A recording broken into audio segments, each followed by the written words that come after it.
You're listening to DraftKings Network.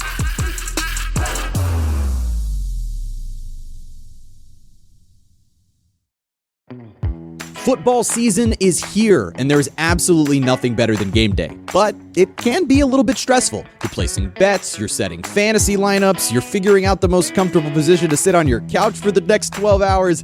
No one has time to think about this part. Cooking. Well, thanks to DoorDash, you don't have to worry about that. DoorDash is the best place to order all your game day favorites. Chicken wings, nachos, burgers, dogs, hey, maybe even little chips and guac, something like that. Get a little salsa in there. It can all be delivered with DoorDash. So this football season, don't stress about the cooking. Kick back and enjoy game day thanks to DoorDash. DoorDash, your door to more. Download the DoorDash app now to order your game day favorites.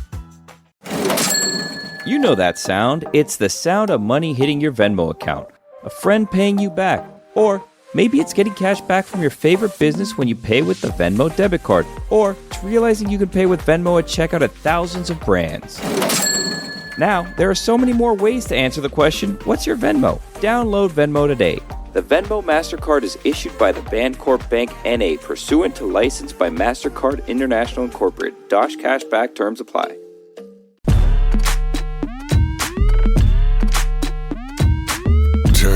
Batard. Welcome, Derek Jeter! And that concludes our Marlins coverage for the season!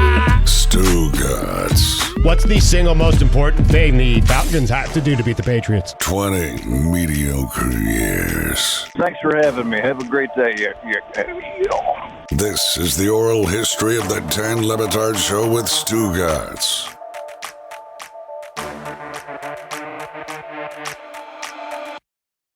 I'm proud of this project. We're proud of this project, narcissistic though it is. And I do believe that the second half of this has the potential to have more information and be more interesting and more honest than even the first half, because there's a lot of stuff in here that I have not talked about and that I will need help remembering with Mike and Stugotz, because it felt like such a crisis time where the things I was about felt like they were being attacked, and I didn't quite feel supported by anybody but the people that we had most closely around us. I'd lean on Mike more than me. Well, okay. I'm curious. I think this episode, more than any of the other ones, is going to have us trying to talk out what happened here. Because if we thought the timelines got screwy before, we're walking up to COVID, which was such a life-changing event that it screwed everybody's timelines up. But just for you in the audience, where we're at right now, the last episode we covered John Skipper stepping down from his position at ESPN. There was about a 6-month period, to the best of my knowledge, Stu, where the people that were in place below John Skipper kind of stayed in place in a holding pattern as Disney tried to figure out the direction of ESPN and who they were going to put in place there. Right. There was actually some safety in knowing that for at least 6 months, we just keep the status quo. Well, those people below John Skipper were people that we had relationships with, that they became accustomed with the show and the kind of work and productivity that we put out, but they were also pretty good people. It was Traug Keller, it was Marsha Keegan. They liked us, we liked them. They spent a lot more time with us than they ever had because John Skipper was no longer there. Traug Keller. I was Senior Vice President of the ESPN production business units, oversaw some of the smaller ESPN businesses. Both shocked and saddened, right? It's out of left field, and saddened because I'd known John quite a while, even before my time at ESPN in my role at ABC. And I knew John to be just a smart, creative executive and considered him a friend. I enjoyed our many conversations that ranged from, is there a God, to how are sales going? Anyway, it was a shock to the system, and John had given us a lot of leeway in regards to running the radio business. He knew we knew what we were doing, and he, along with Norby, let us do our thing. I did say, okay, when there's a change at the top, there's always change. That's what happens in corporate America, and so buckled down and waited for what was next. I didn't realize, though, that that's why they were spending more time with us. You didn't? No, I really do think that people, if you're interested in sort of doing a forensics on how we did what we did in a way that made people curious, how are they able to do that at Disney? And it's because off premises, a lot of stuff can be kept away from me, given how weird our whole setup was. What they have now with McAfee is not something that they had tried before. Let's rent this ready-made thing thing and thrust it upon our people and let it live over there and leave those people alone. And that's not the deal that they sign up for. So it created an assortment of problems that I really wasn't privy to, because Mike is getting battered in all the things that you feel in the last episode, because he's fighting in defensive protection of the executive producer job on this show is protect Dan. Just make sure he's okay so that we can all be okay, because if you take care of the show, it will take care of you. If you protect the show, it will protect you. And just to further clear up the timeline, we're in the second half now of the first Trump administration, and by then, most people are tired. And it's not just the people that are going through the things that are triggered by what they see on the news. It's also people on the opposite side of the political spectrum that are tired of you complaining about it. And this is the height of the ESPN is woke machine. And there's a whole economy now of people getting clicks and covering the media through a conservative lens. And you're getting aggregated a bunch, and you're one of the lead dogs when it comes to getting engagement on those things. So the world is a-changing. And once John Skipper leaves, I'm more in tune because I'm getting more of the complaints, and I certainly know of more things to keep away from Dan and more things to be more careful with, but also more thoughtful with. Again, I said this in a previous episode, part of me does miss some of the guardrails that ESPN put in place when it came to political discussion,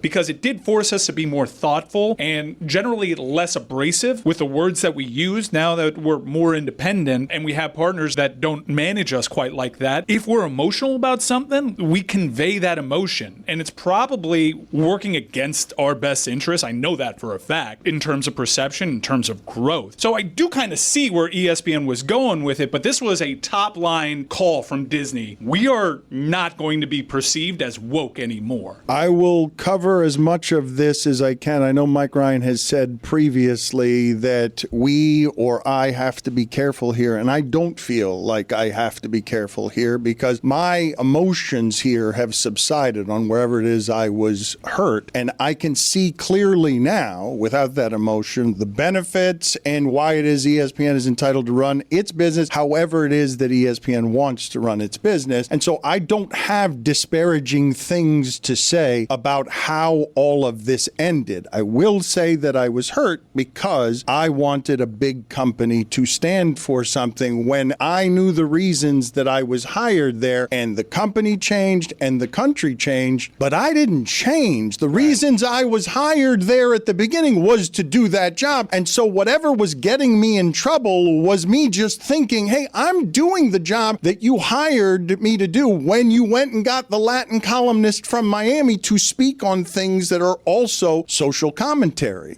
We probably don't have enough time to get into it. And suffice it to say, it wasn't a fun time because, for obvious reasons, it didn't make sense for the Walt Disney Company, especially ESPN, a sports network, to start to get involved in politics because of how divided the country was becoming. So, you go one direction, you've immediately alienated half your audience. And as much as Dan, I think, probably thought he could make converts to his perspective, that just wasn't the business we were in. So managing that was, it was tough. I mean, there were gray areas. And it wasn't a lot of fun, but we definitely don't have enough time to go into that. Nor, I think, in my retirement, do I want to go back to it. I think I still have a little PTSD from it all. But the dynamic changed, meaning John Skipper left, and I think he left you a much wider range of things that you could discuss, and maybe some of those guardrails kind of came down a little bit. I don't know, but that's interesting that you've gotten yourself to a place where you're okay with it, and I'm guessing that's because you are now running your own business. We benefited from it, yes. We have been able to increase our value because of the things we were able to take from the discomforts of they did not want the headlines of me going out the door screaming and yelling about how hurt I was because they know what was happening in those meetings and they are scared of too many revelations coming out, and it's easier to just pay to make them go away. So I don't want to be in a position here where people are expecting that I'm going to be guarded and have too much careful here. I will tell you as honestly as I can the things that happened here, and I will betray no inner secrets in doing so because I don't think think the people involved who cared about us are guilty of some of the things that I'm going to be talking about here. But at the end there, and I will keep saying this to people, I did not know how it is that we were protected by Skipper. I did not take advantage of that. I wasn't in any way aware of it. I thought the deal when we got there is you will leave us alone, and they largely did leave me alone. Again, I did not know how Mike was dealing with some of these things that he had to deal with. When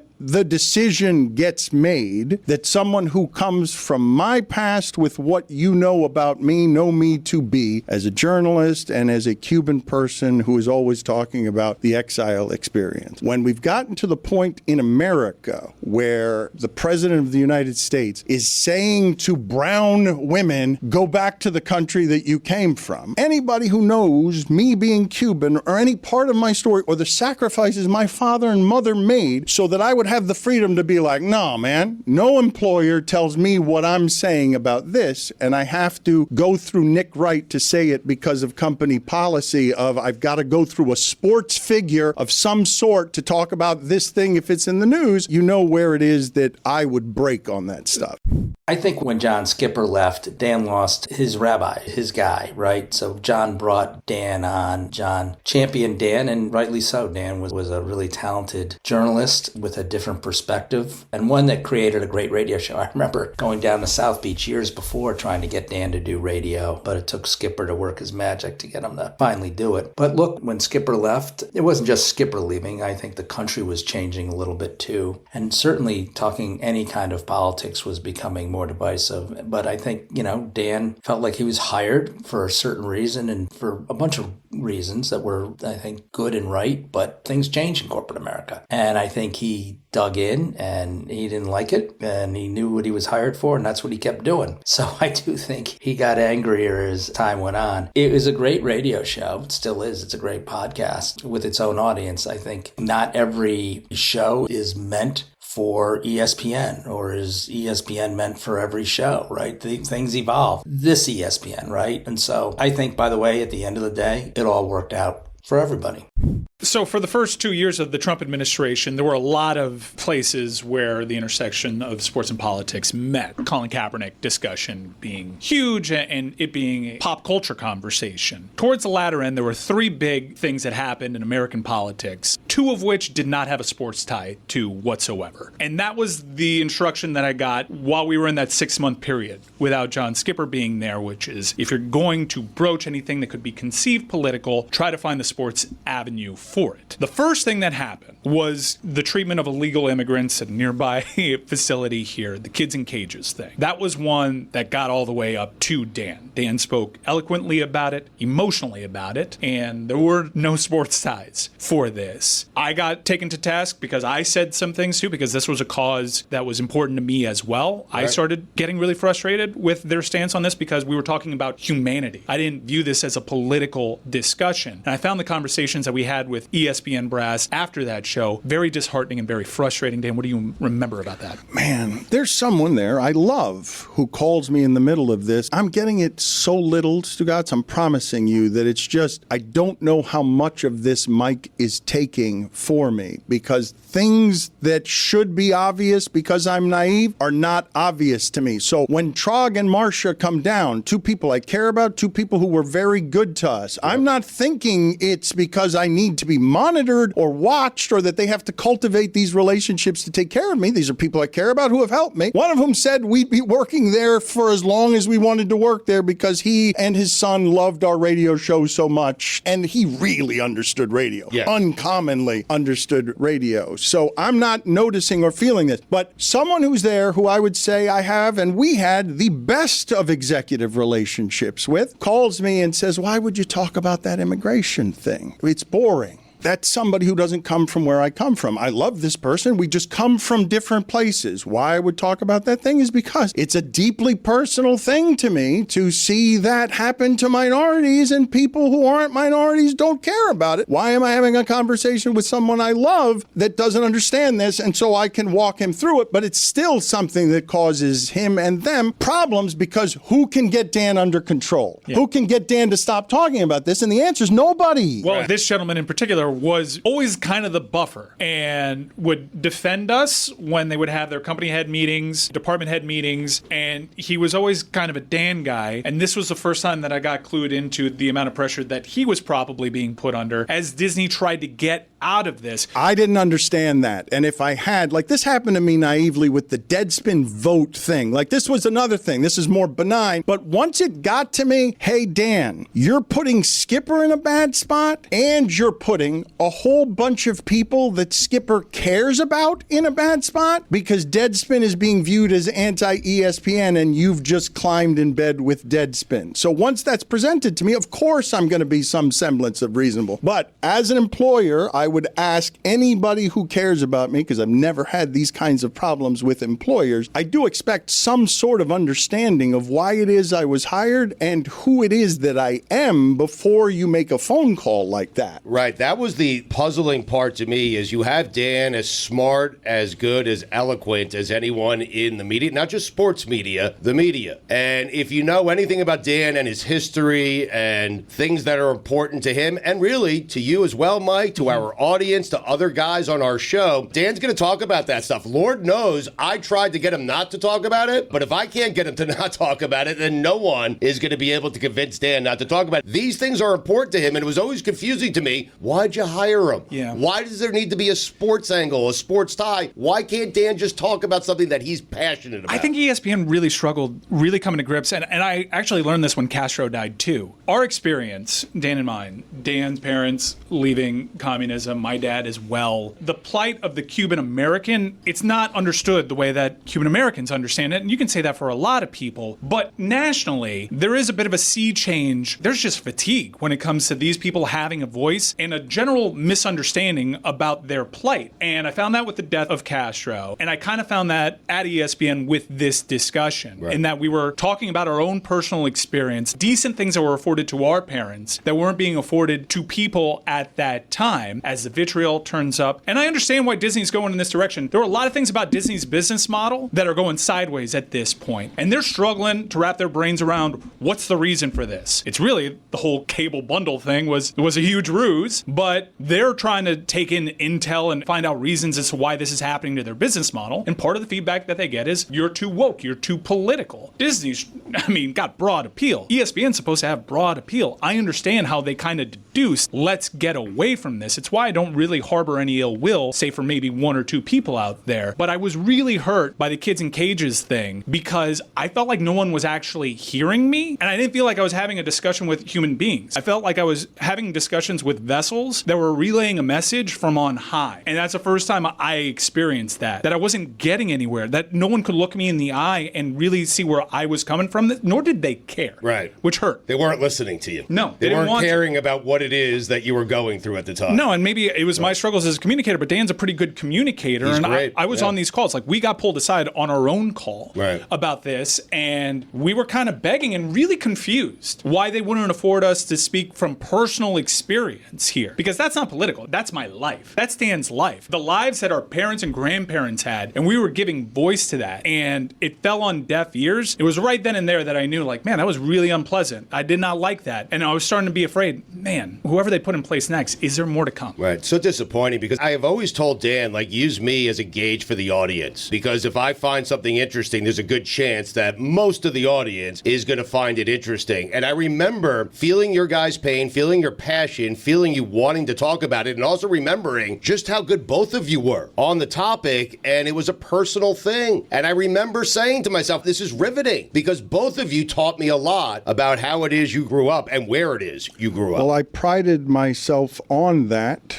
It's always been important to me to allow people to discover what is, in my case, borrowed pain, because I like saluting my parents by getting the words of my mother somewhere near Kornheiser's, so when Obama is speaking in Cuba about relations between the countries, I'm on ESPN blasting ESPN for going over there because I'm presenting this as an argument moment and seeing something that serves everybody during a different time, right? Serves Skipper, serves everybody. Skipper asked for me and my parents to go to Cuba on that trip. My dad wanted to go with me. He was ready to go. My mom refused, so we did not go. She refused to answer any of Skipper's calls. We didn't end up going, but I was on television presenting those viewpoints. That's what I was there to do. I was born to do that. Now make it Colin Kaepernick. I see that. Initially, that's not even, to me, a politics story. All I see when I'm there is like, holy shit, that's gold. That's content gold. Right. Like you say we moved away from this stuff, or you could see why it is that you can move away from it. It came to us. Like there was no avoiding it when it's there. So I thought of that But first. it happened on a football field. Yes, and I thought of that first and foremost as a work of art. Like, that's why you hired me. This is why we can have thought-provoking 100%. discussion. Right, right. And I have this essentially a Trojan horse to have like really important conversation. And it's protected in every single way. But we deviated from that, leaning on personal experience. I remember I was in a car ride with someone that was actually working at this detention center. And I was really chastised, like, you don't know if that person's actually working at that detention center. I'm like, I guess you're right, but I also read the news. I know what's going on over there. You shouldn't have done that. I'm like, okay, but there's personal experience here. They didn't really care for it. So I was worried. But shortly thereafter, Jimmy Pitaro is named as John Skipper's replacement. We do go up to Bristol. We have a meeting with Jimmy Pitaro. I liked him from the jump. Yeah. And I kind of felt like, okay, there's a chance here for a good relationship to be formed. And also, there was something that happened in between the kids in cages and center back controversy on this show, where we kind of stepped into it on a Trump thing, and Jimmy Pitaro had our back. And I was like, okay, cool. Is this a move? I don't know. But if it is a move, it's working with me. I'm like, okay, cool. Point for Jimmy Pitaro. This seems like it can work. What do you remember about your first meeting with Jimmy Pitaro? I always liked him, and I am now introducing myself to him in the middle of a controversy. But as preface for you and him, I would say, when I ask the audience, who am I? Who do you think I am? Or who do I think I am when presenting myself to you? My answer would be somewhere in the person who brings you a Cuban story so that you can find the humanity in yourself and in that story, a storyteller, and feel something in there. I don't need Jimmy Pitaro to know that before meeting me, but when I went to go see Jimmy Pitaro after this, and this one, I was good. I made a deal that I wouldn't normally make to honor and respect him, to make that look like that was him summoning me to meet him versus what it actually was. We're getting out ahead of ourselves. You got That's summoned for interesting, something though. that Right. happened even after the center back. But this is We the will first cover time that. I'm physically meeting him. You're not talking about a phone call. We had a group meeting in Bristol that you may Yes. not remember that we all went up there, which was just like all of us meeting with him. Yes. And that went well. There was something that happened, I forget, with Trump that he had our back on. I remember I went back up to Bristol by myself and another meeting with Jimmy, probably doesn't remember this at all. And I said, look, I understand the position that this company is in. I understand that we all work for Disney, that things like what our show is more known for, fair or unfair, are going to pop up a little bit more. Just know I'm going to continue being mindful of this. I'm going to try to keep the discussion civil and try to keep ESPN's guardrails relatively intact, but we are not going to avoid the intersection of sports and politics. When it comes up, we will avoid rhetoric as best we can, and I will be as much of an ally as I can for your management team, as long as you understand my position. We left it there pretty well. Mm-hmm. And then 2 weeks later, or thereabouts,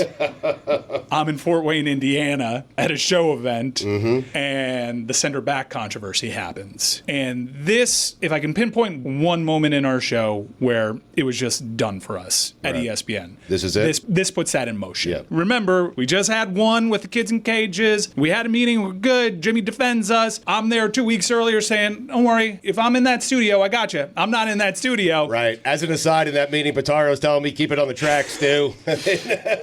And Dan gets emotional because of all the framing that we've done in this episode. In this moment in particular, where you address this on the show and you call out ESPN in particular, because that's also what raised everybody's antennas, because you went at your bosses. Because at this point, you know they want you to stay away from this, and you turn that into content. Dan, to me, it felt strategic, and I've always kind of felt like that. I'm not there. Billy, at this point, is in the penalty box. You have no co-producers there. Mina was co-hosting with us this show. She was not in the studio. Right. I feel like you were protecting her from what was about to come. I was there, but I wasn't really there. I wanted to do Marino, Montana. I mean, it's very clear that this was with intention. I don't think your intention was just nuke the whole thing with ESPN, but you were fed up with the rules that were put in place, and you wanted to challenge that, and you set forth a chain of events that really just ended everything at ESPN with this segment. I remember you wanting to kind of, and correct me if I'm wrong, kind of setting a precedent. Hey, I don't care who's running this place. No one's going to tell me how to do this. No one's going to tell me how to do the show. I will tell you that as you guys talk, and there's been a lot of this throughout this oral history where some things get jostled and I don't remember things correctly. So I don't have any recollection of the meeting in Bristol you guys are talking about. I only remember 2 times meeting with Jimmy Pitaro, but you will forgive my memory lapses in what it is that we're talking about here as I try to remember it as best I can. Do you remember Fort Wayne? What I remember is Mike Ryan really being mad at me in Fort Wayne because he put me on FaceTime and I was cursing at the audience and I had a bottle of tequila in my hand. And at this point, I'm guessing he's feeling I'm either self-destructive or that we're just careening toward the abyss. So he's in Fort Wayne and he thinks some things here are strategic that I'm not going to remember as strategic. I promise you that, Stugotz. There's one thing that I remember being strategic about that day, and it's pulling Mina out of the room because I knew I was headed to get into trouble and I didn't want her anywhere near whatever that trouble was. But you left me in. I mean, but I was blissfully naive about how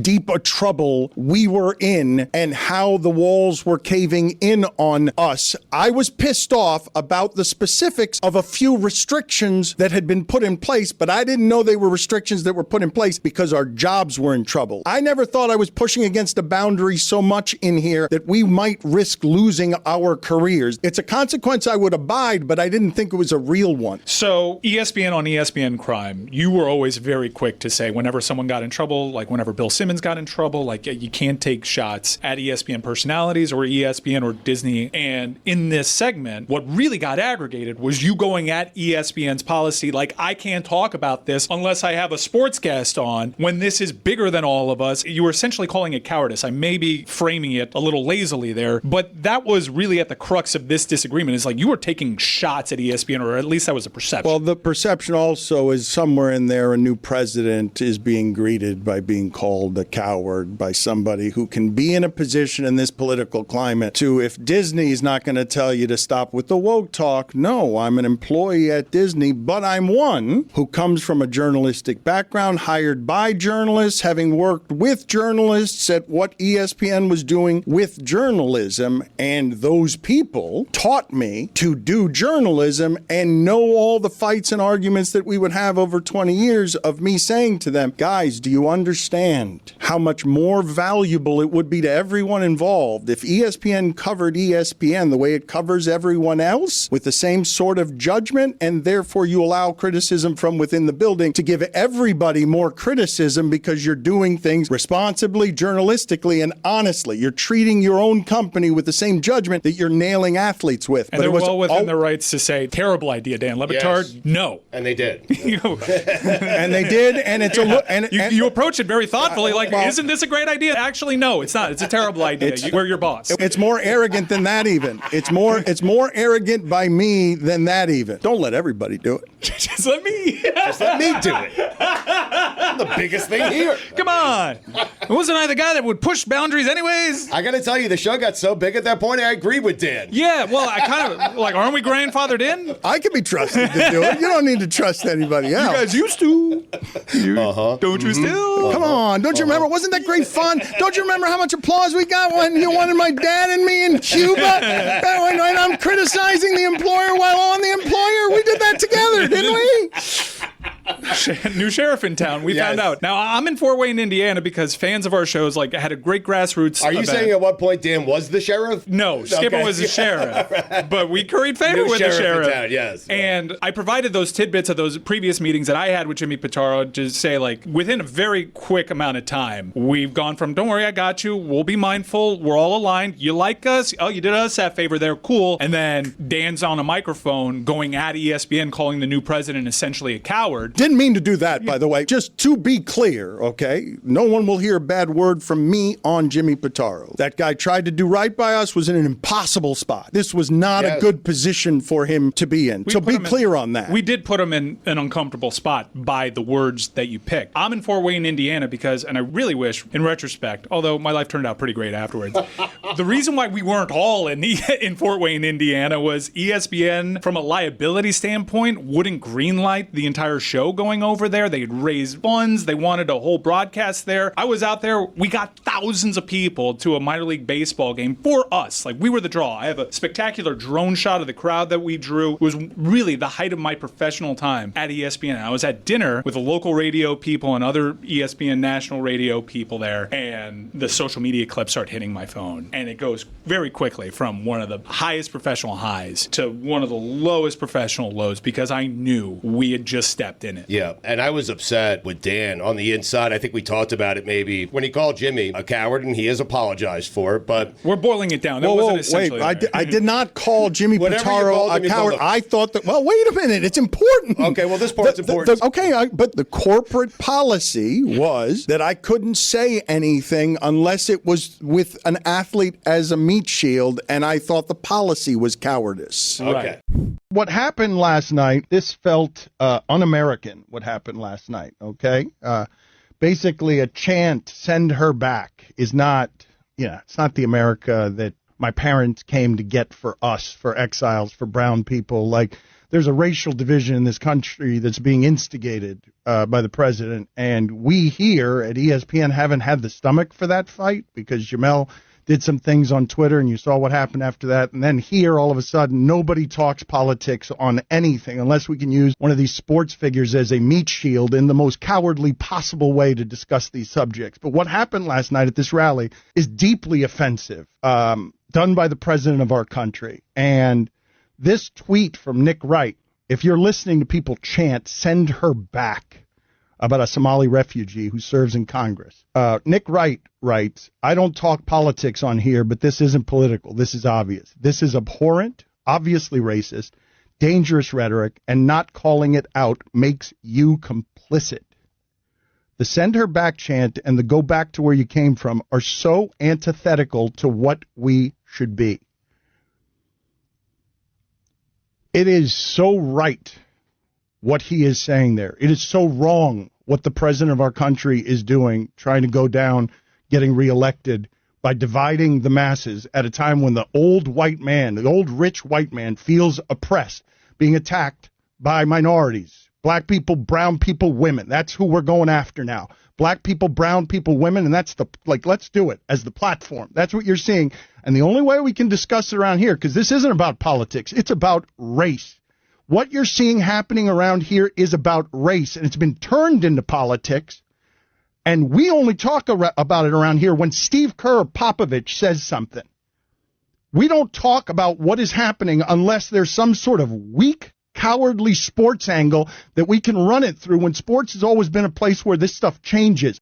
I do think Stugotz, to a degree, is speaking for probably Jimmy Pitaro, and they're like, really? Yes. You're going to challenge me I like feel like this? I said the same thing. I mean, no, did I not? Look, man, okay, look. Just John Skipper worked at Rolling Stone as a troublemaker. I'm a troublemaker. He hired me to be a troublemaker. Disney's only going to do so much troublemaking because it's Disney and everyone loves the magical fantasy of Disney. If I may, though, I understand why you feel like why John Skipper hired you. I understand all that. I understand who you are. I understand your heart. We both do. But you also have to understand, like, that's why he hired you. The game has changed for everybody. Right. And you're trying to play by the same rules. Yes, and to kind of put a personal spin on this, we discussed when we first went to meet John Skipper, me, you, and Dan. And John Skipper was not very receptive to me as Dan's co-host. He wanted Bomani Jones. And then I get a meeting with Jimmy Pitaro, and I get a completely different boss than John Skipper was to me. Jimmy Pitaro loved me. There were a lot of reasons to like ESPN and be frustrated with the challenges there, but we were the biggest thing in sports talk radio. We were the biggest thing in sports podcasting at the time. Right. The branding helped us. Our arrow was pointing up. We were elevating. We had security. We felt like we were cooking. But But I want Dan and the audience to understand my disappointment where I'm there for the first whatever amount of years, and I felt like, to me, the only reason I am here is because of Dan Le Batard. John Skipper does not want me here. He wants me out. He wants Bomani Jones in. You're doing the fantasy football stuff. Your star is ascending. Individually, you have a brand now. Right, and I start having some success away from Dan and away from this show. John leaves, Jimmy comes in. Jimmy really likes my character, likes the thing that we've developed, and by the way, loved you and loved the show. He really did. Like, he told me, him, his kids, they would listen all the time, but I went from having a boss that I didn't feel like was terribly confident in me to having a boss who loved me. Or and at least made you feel confident. that way. Jimmy was good like that. Yeah. Jimmy was a salesman, and he is. He's great. And he's a sports fan. And Dan, he would throw me a football when I saw him in the hallway. I mean...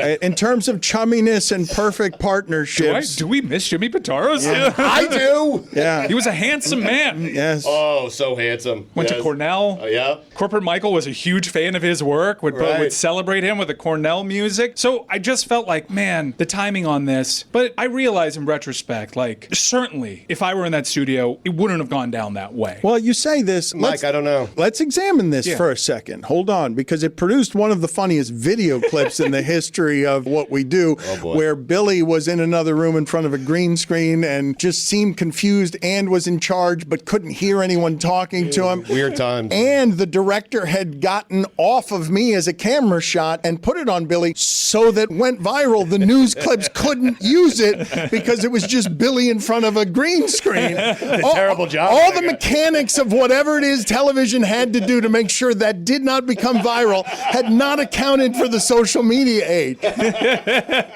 Yeah. And so Mike Ryan thinks some of this stuff is strategic, and I would say the Cosmos have had a funny time with our show. And this stuff, I'm telling you, is not strategic. I did not take advantage of Mike celebrating our show in Fort Wayne to do something that I wouldn't have done with Mike there. I was simply pissed off that a president had said to people that are women and brown, go back to your own country. Americans. He's telling Americans. Americans, and go back to America. Yes, or just go back to where you came from. The crowd chanting send her back. So it's just that. Stugotz, like, I don't need to explain this part to you. Dan, I knew the show before we even got in that day. I knew where you were going. Mike wasn't there, but I knew where you were going. And Mike, I am telling you, most cases, you could stop it. In this case, I don't think your presence would have stopped it. I've looked back on that day. I have my feelings about it. I don't fully agree, but what I will say is, if it wasn't this controversy, it would have been another one. Right. Like, there would have been another one. We were headed in this direction because ESPN's company directive was changing and kowtowing to a bit of a shift. And if it wasn't this, it was going to be what popped up later, because Dan was hell-bent on talking about, okay, I can only talk about politics when there's a sports tie-in? Cool, I'll listen to you. Daryl Morey.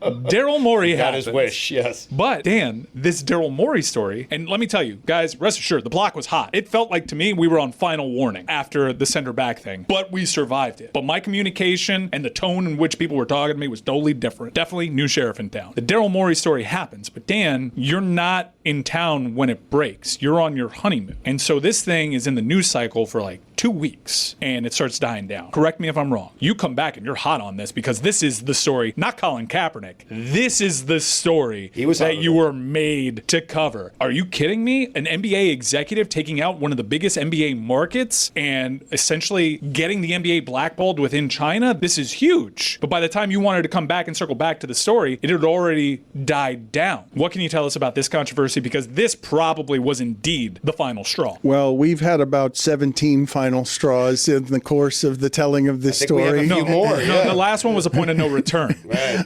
This was the final straw. Okay, I will have to get that hierarchy from you guys because I feel like we'll have 19 more final straws before we're done here. I will tell you that some of this time again becomes muddy because I'm going to lace the personal elements in here, and Stugotz had a very difficult time where he lost his mother and the show had to go on. So what I'm remembering about this time is at the very end of of it for reasons that I have to be careful about talking about because I want to protect Poppy's privacy. But there have been just a couple of times in ways that are really hard to understand where my father's just not all there and there's not a real explanation for it, and it puts everything that I care about in some peril. The last days of my honeymoon, I'm talking on FaceTime with my dad and I see a hollowed out look. It's only happened a couple of times, but I can see, oh shit, I'm in Japan and I got to get back home and my dad's not right. And so now I'm coming back into also, and I got to get back to work with my dad on television, and even during my honeymoon, the most blissful time with the most blissful woman, I'm churning on, and when I get back, highly questionable is the platform that I was made to write something on this subject and deliver something more powerful here than anyone, because of my connection to where it is to have freedom of speech, smothered, and how important I think it is. Here's a place for me to be able to make really good content on behalf of underserved people and make a sociological point that will thread this needle on degree of difficulty that will make ESPN proud that I will do a piece of work that will be substantive. And so I'm coming back into that, and I can't do it. I'm not allowed. Nobody wants any part of this subject matter. By then, they had decided, all right, we're not going to feed this furnace anymore. And I will say, while you were in Japan, we were able to talk about it on the air. Yep. We weren't talking about it the same way, certainly not as intelligently and as powerfully. Thank you. But it's okay. I'm complimenting Dan. I'm not insulting you. I believe that I had written the most beautiful thing. I believe that I had written the most beautiful thing I had ever written. I wanted to come back and write it. And inspired by everything from honeymoon to like the things I like to identify as being as a professional worker. After we chewed on it for 2 weeks, they kind of did say in clear terms, all right, that's that on the NBA China, where we're all, as a company, moving on. And you came back ready to have this discussion. They didn't like that. That leads to a disagreement. And what became 2 weeks away at the start of football season, which wasn't the most popular move, by the way, and by all means, you are entitled to take on your honeymoon whenever you like. But given our standing there after the center back controversy, like there was some NBA Finals off time, and then you're off in the beginning of football season, and then next thing you know, we're essentially, Stugotz and company is essentially an entire book for the start of fall football, because how'd we do? We did pretty well. Wow. It was a very strong book for us. Nice. But your honeymoon gets extended like a couple of weeks because you're flying to New York. This becomes a hill to die on for you professionally, does it not? Again, I'm not viewing these things as hills to die on, because throughout this process, as someone blissfully naive about an employer can terminate you.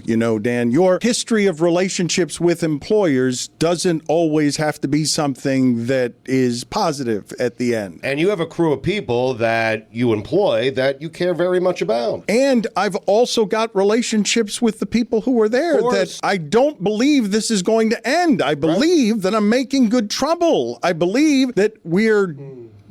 I mean, you understood where they were coming from with the cowardice stuff. Right. Yes, but I believe I'm making good trouble. I believe I'm doing things in public. When he says that. I do too. Yeah. I mean, it's weird. There's a disconnect. There's no such thing as good trouble, but if anyone can pull it off, it's Dan. Okay, but I understand why they wouldn't trust me to do it, especially after things changed there. But I was being insistent on them trusting me to do it because you hired me to do this. And yes, everything has changed, but I'm promising you I could do this in a way that will represent everyone well. And they said, don't do it. Yeah, they said no. Yeah. They said no. Yeah. Dan returns to the show, I want to say like 10 days later. And at this point, Marcia, Keegan, and Traug are approaching retirement. Mm-hmm. We have a show event that we fly Traug Keller down to. There's a dinner that's contentious because Dan has had quite the few months over there at ESPN, has become more aware of how ESPN feels about him and his views, and is not fully comfortable with how that's framing our show. So all of a sudden, a governor he never had to worry about. It leads to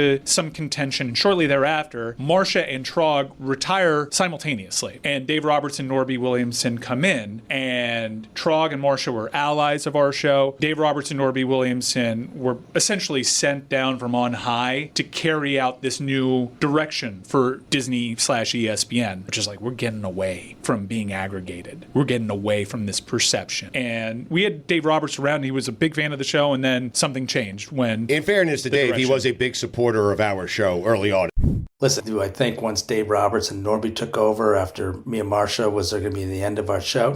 I don't know. I think, look, radio is not a major piece of ESPN by any means, certainly from a financial point. Do I think that it is an incredibly important barker in a very complex media world in terms of how many different options there are? Having an entity 24/7 a day, letting people know what's on, what games are coming up, all that kind of thing is a very valuable tool. But at the end of the day, priorities were changing in ESPN. Radio was dropping. So I think the patience to have anything that was any kind of disruptor in a business that wasn't considered very important meant it was expendable.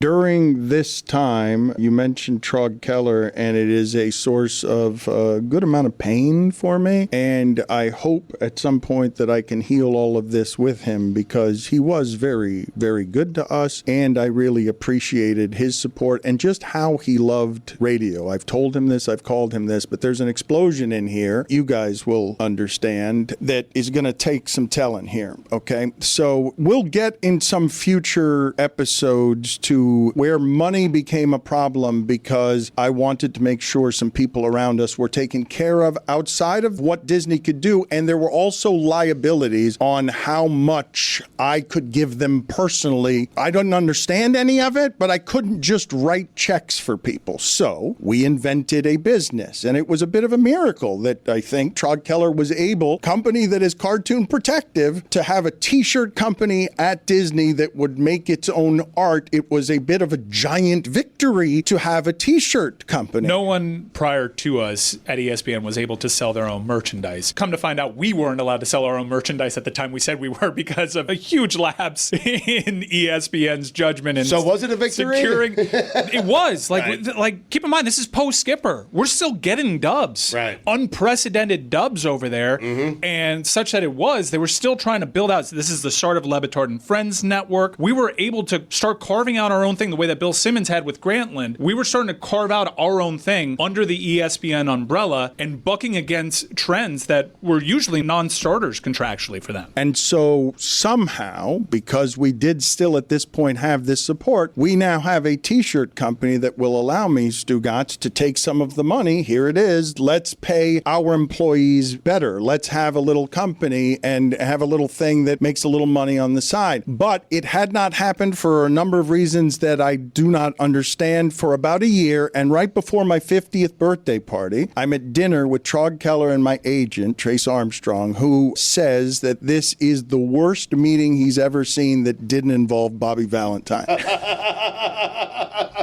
And at this meeting, I think I lost both my agent and Traug, although I have not gotten Trace on the phone to help explain to me where it is that I lost my agent because of whatever Traug and Trace's relationship was that birthed t-shirts and an enormous victory that made me appear ungrateful at a dinner a year later, because I'm saying to somebody who I genuinely love and appreciate his support, Traug, it's a giant company, it's Disney. How can't I sell a t-shirt in a year? Like, I was just legitimately confused by how can I not sell a t-shirt? And so it's an enormous naivete. The famous Dan Trace dinner did not impact my decision to retire. I was frustrated trying to run a radio business. Dan was all about Dan. Look, at the end of the day, that's kind of what makes talent great. They are concerned about numero uno and people around them, right? Because that's what helps make them the top of their game. You know, Dan certainly was a huge proponent of his people, but I was running a business and I felt like I had hit the wall of the complaining. So I just left. At some points, you can only take so much. It was probably a little abrupt, but you know, as you get older, your patience for some things start to wane. I'm probably guilty of numerous things, but probably losing my patience more quickly as I got older was probably top among them. I was always going to hit the eject button at 60. That is a good time to exit the Walt Disney Company. And it was also clear to me that I was always the oldest guy by a lot in every meeting room that I was in. So no, that didn't impact it, although it did make leaving more joyful, given the chaos that was going on.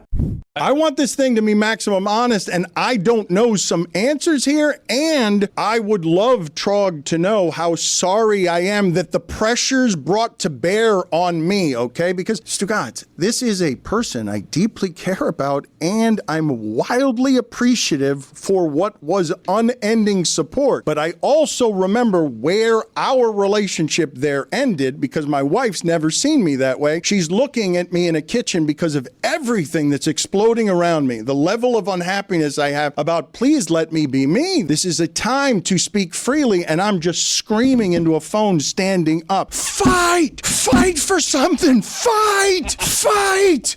And the answer's like, no, please, like, okay, we're done here. And please stop yelling at me. What are you doing? Yeah, and at I that just point, wanted to talk sports. And at that point, Traug had an illustrious career. Worldwide leader. He was defending you. I was in meetings in which he was defending you and our show. And Traug doesn't end up attending this event. Right. And very quickly after retires. And that opens the door for the new power with Dave Roberts. Wildly supportive of us. I do not have a single bad thing to say about Traug Keller. I mean, how could you? Traug was great.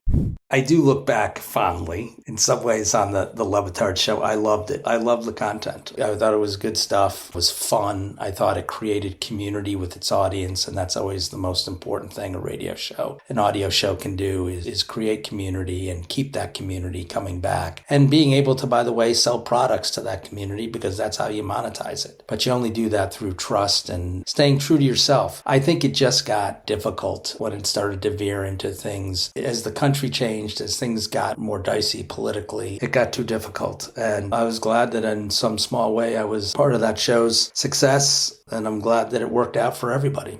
But Dave was trying to get a hold of Dan, and Dan wouldn't respond to Dave, and Dave was calling me in my car and yelling at me for Dan not calling Dave back, and my kid's in the car, and I'm sitting there going like, what do you want me to do? I answered the phone, and I knew like our days were kind of numbered. Miami has the Super Bowl that year. First Take is broadcasting from our studios. We feel like strangers in our own home. Yes. Because we can't even get access to the First Take set. Dan goes out there with an Advanced Auto Parts battery, a.k.a. Chris Cody. Yep. And it's just uncomfortable in our own home. All of it. We are very clearly falling out of favor. Norby and Dave are in our studios. They barely talk to us. I don't have the greatest interaction with them. I also notice around the Super Bowl, a lot of people are getting sick. Like, just to help frame the discussion for what's coming, this is not good vibes around our show. Very quickly after the new management team comes in, there's more feedback, more stop doing that, more stern tones, definitely stop doing that, more feedback on like, wait, what? You don't like what Mr. Roberts, like you liked our show before. You liked this specifically about our show, and now you don't like it about it. We would have meetings, and I would just be persona non grata in these meetings. And it feels like they're about done with us. And I feel like the hammer's going to drop at any moment, Dan. I don't know if you feel the same way. And something stops all that from actually culminating. COVID. Rudy Gobert touches a bunch of microphones. Tom Hanks gets sick. And all of ESPN's plans, I think, which were headed in the direction of altering our show. Maybe not fully letting go of our show, but altering our show drastically. There was something coming, right? Everything gets suspended because COVID-19. You guys, though, honest to God, please correct me if I have this wrong. For whatever the problems were with management, I'm still never thinking that one of the consequences of this is that while we're in the contract, they're going to push us out. Like, I agree. It's just not a thing that I was thinking about. I'm like, this. We have contracts. I was thinking it the entire time. I was afraid.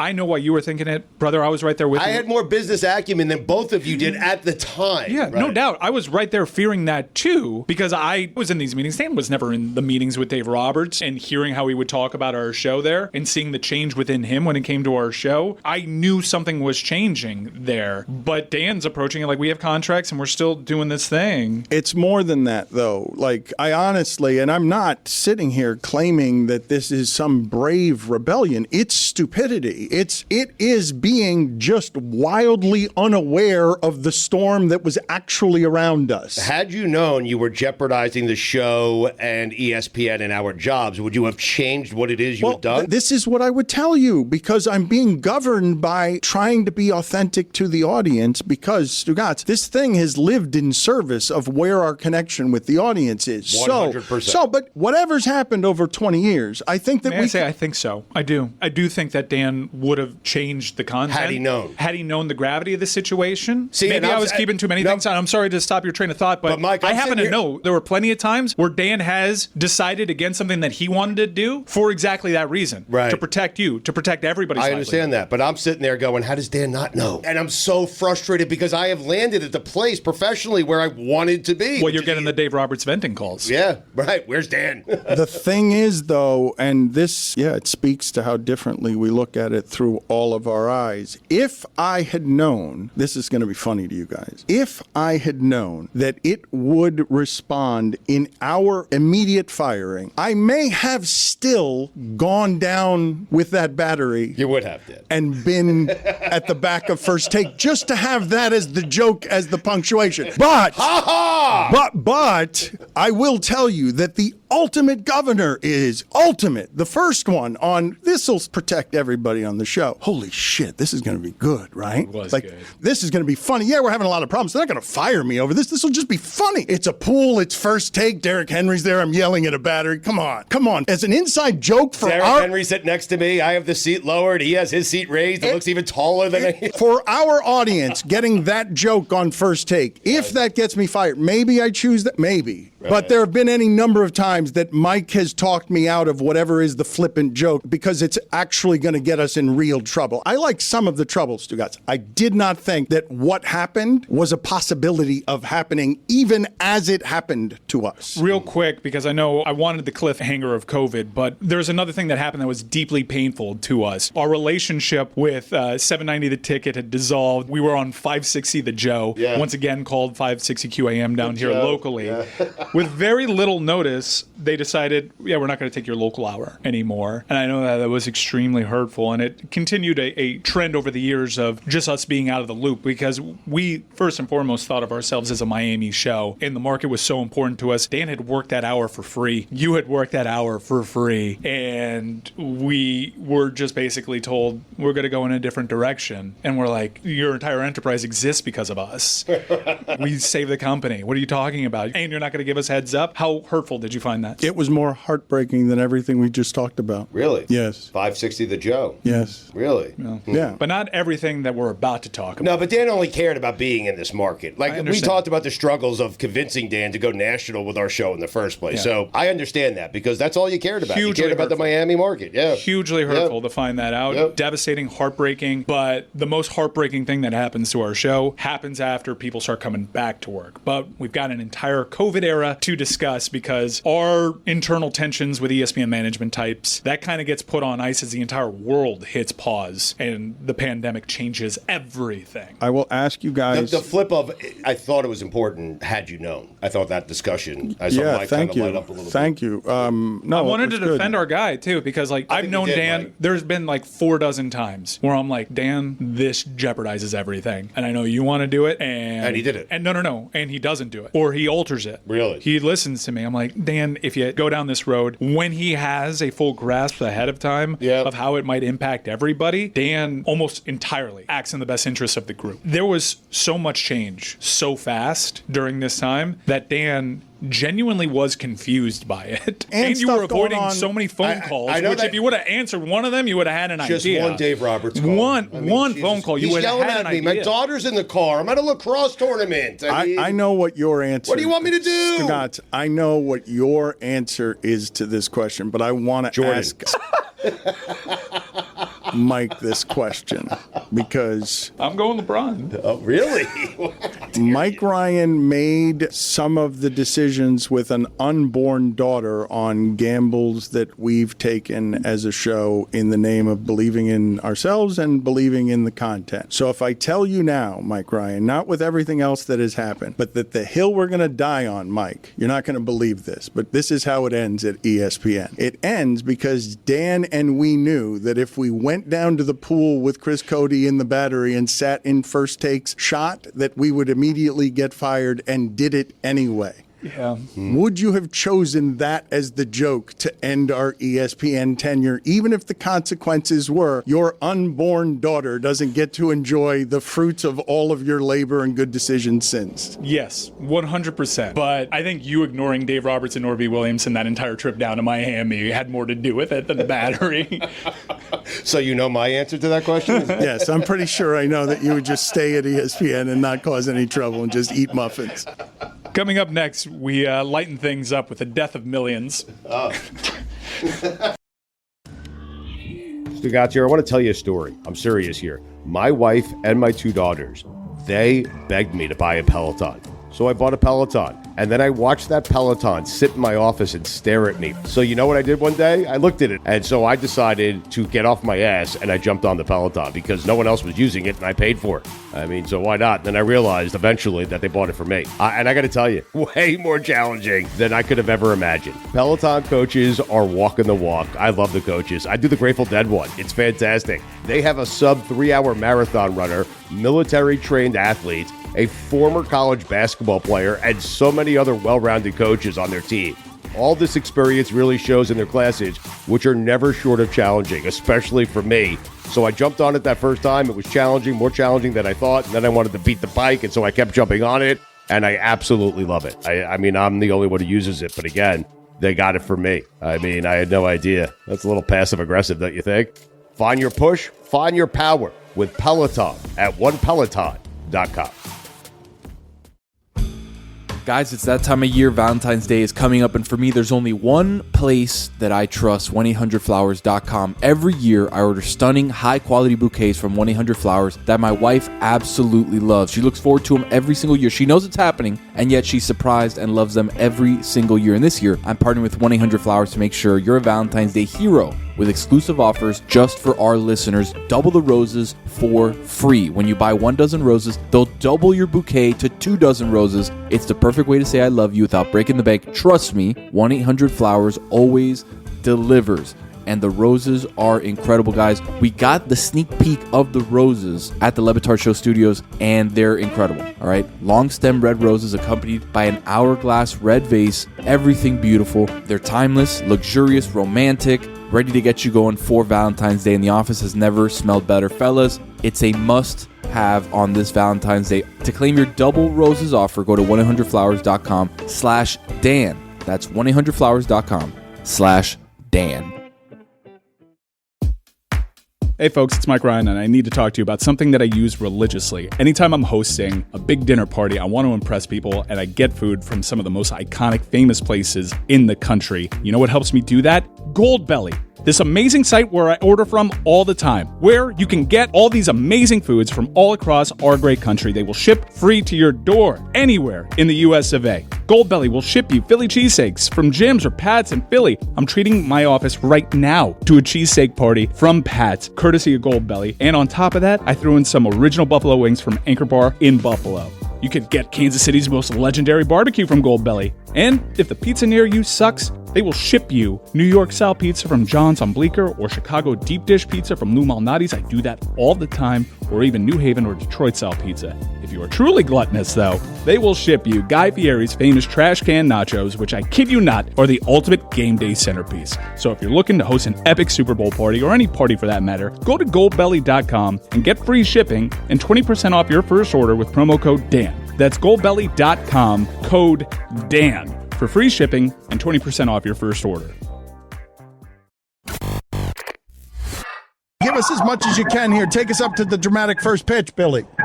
Jose Urena standing at the back of the mound. He reaches down. He's rubbing some dirt and rosin on his hand, and here we go.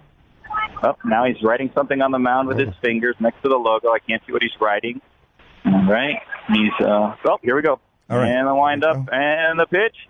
Oh, God, a home run on the first pitch of the game. Oh, my God. Welcome, Derek Jeter, and that concludes our Marlins coverage for the season. Saturday, it's Bark in the Park night at the Fort Myers Miracle game. The Miracle take on the Lakeland Flying Tigers at 6 o'clock.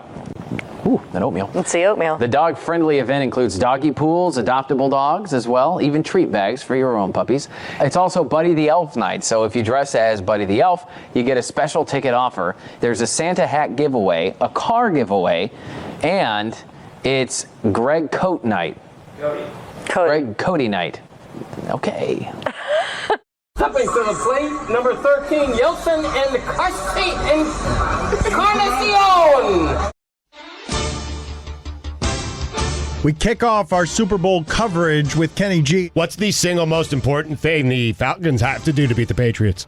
Have me play the national anthem. Big boy, what's the single most important thing the Falcons have to do to beat the Patriots? Man, they got to keep spreading that ball around like they've been doing it. Matt Ryan just got to stay poised and calm and play the same kind of ball they've been playing. Queen Latifah is with us. What's the single most important thing the Falcons have to do to beat the Patriots? Oh, boy. They got to stay healthy, and they got to play the entire game because Tom Brady ain't no joke. Kenny G, thank you for making yet more time for us. What's the single most important thing the Falcons have to do to beat the Patriots? Oh, I said, I told you yesterday, if I'm playing the national anthem, that's all you need to do right there. Just get me to play the national anthem, and that's so, and your dreams will come true. We continue our Super Bowl week coverage with Ron McGill. What's the single most important thing the Falcons have to do to beat the Patriots? I think the Falcons are going to beat the Patriots, first of all, and I think they just have to let Matt Ryan do what he does. Phil Burr is as funny gets. What's the single most important thing the Falcons have to do to beat the Patriots? I do not want us to play catch-up against those guys, and I think that defenses win championships. Patriots have a good defense. As much as the Falcons are ranked 25th, I think they sucked earlier in the year, and they got their act together. I'm judging them the way they played against Seattle and Green Bay. I think it's going to be a classic. David Johnson with us now. What's the single most important thing the Falcons have to do to beat the Patriots? Ooh, that's a tough one. I would say run the ball. Ezra Edelman is a brooder. What's the single most important thing the Falcons have to do to beat the Patriots? What? Kenny G, thank you for making yet more time for us. What's the single most important thing the Falcons have to do to beat the Patriots? Oh, well, again, I need to play the national anthem there. How many times do I have to tell you that? All right. Bob Lee is the best journalist that ESPN has. What's the single most important thing the Falcons have to do to beat the Patriots? Score more points. Kyle Schwarber. What's the single most important thing the Falcons have to do to beat the Patriots? The Falcons run the football. His latest album, Brazilian Nights, is available now. For tour dates, visit KennyG.com. Doesn't Stu have a question for me? Oh, yes, excuse me. I'm sorry. Our bad. Very good, Kenny. Hold on a second. Hold on. What's the single most important thing the Falcons have to do to beat the Patriots? The single most important thing, I need to play the national anthem at the game. David Deal, what's the single most important thing the Falcons have to do to beat the Patriots? I think the biggest thing that they have to do to beat the Patriots is they need to play clean, mistake-free football. It takes a full 2 weeks of preparation to get ready for that game. Number one, you have to be prepared for the unexpected. You have to know the rules of the game. But the biggest thing for me looking at this game is it comes down to coaching. And I talk about halftime. Halftime, you usually come in, it's about 15 minutes during a regular season game or a playoff game. But the Super Bowl, it feels like you're in there for like an hour. I'll never forget in Super Bowl 42, I'm like, okay, we still have time. I'm going to go to the bathroom. I'll come back out. I'm sitting in the bathroom and I'm taking a pee and I'm start singing Free Fallin'. I'm like, wait a second. I could hear Tom Petty in the stadium while I was in the bathroom going, I'm like, okay, this is definitely the Super Bowl.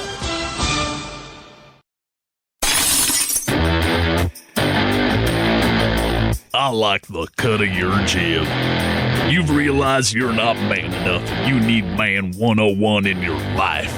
It takes a real man to realize he made a mistake. But an even bigger one to realize that mistakes are the domain of the loser. They're called mistakes, not Mr. Stakes. Trade in that Hyundai Sonata, get yourself a Chevy Silverado, and drive your Keiser to Mark Schlereth's Man 101. And when you think you've arrived, you haven't. We trick Google Maps into thinking we're located somewhere we ain't. Why? Because here at Man 101, we'll always make you go that extra mile. Mark Schlereth's Man 101. You're welcome.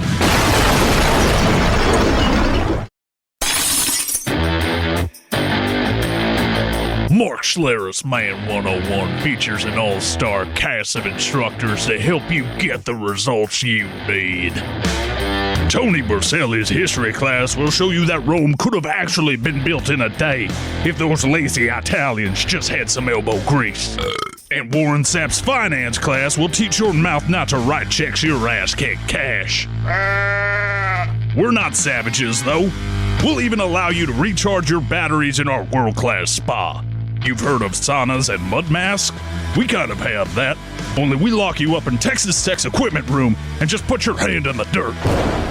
And remember, each day ends with Mr. Schlereth chewing you up and spitting you out. So sign up right now for Mark Schlereth's Man 101. The price is whatever you can afford, as long as you put your money where your mouth is. Enroll now and get 2 free tickets to the gun show, which just means you get to look at Brian McCann doing some arm curls so long as you don't look him in the eye. Mark Schlereth's Man 101. You're welcome.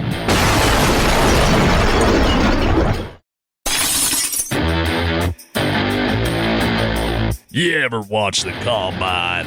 All these so-called football players prancing around in their skivvies, worried about being aerodynamic and clocking a good 40.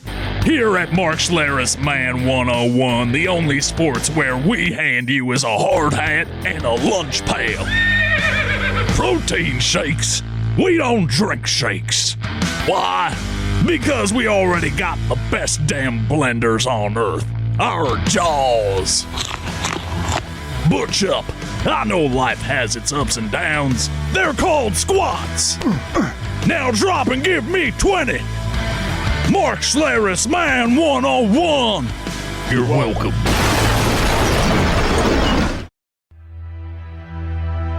Ladies, we must do everything in our power to fight toxic masculinity. For the men in our lives, for us, for the future of society. But until then, take advantage of the fact that if you fart at the bar, no one will think it was you. You've heard of Mark Schlereth's Man 101. This is Katie Nolan's Woman 101. Tickets are going now for just 79 to 82 cents on the dollar, depending on your industry. Katie Nolan's Woman 101. You're welcome.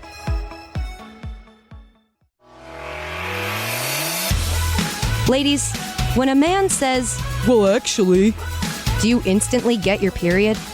Do you definitely, always, totally watch the WNBA? Never miss a game, wouldn't dream of it? It's like so important to you? Then Katie Nolan's Woman 101 is the seminar for you. Learn such valuable skills as crying discreetly on public transportation, writing a work email without an exclamation point, and how to not poop. Katie Nolan's Woman 101. Seriously, I have not pooped since 1995.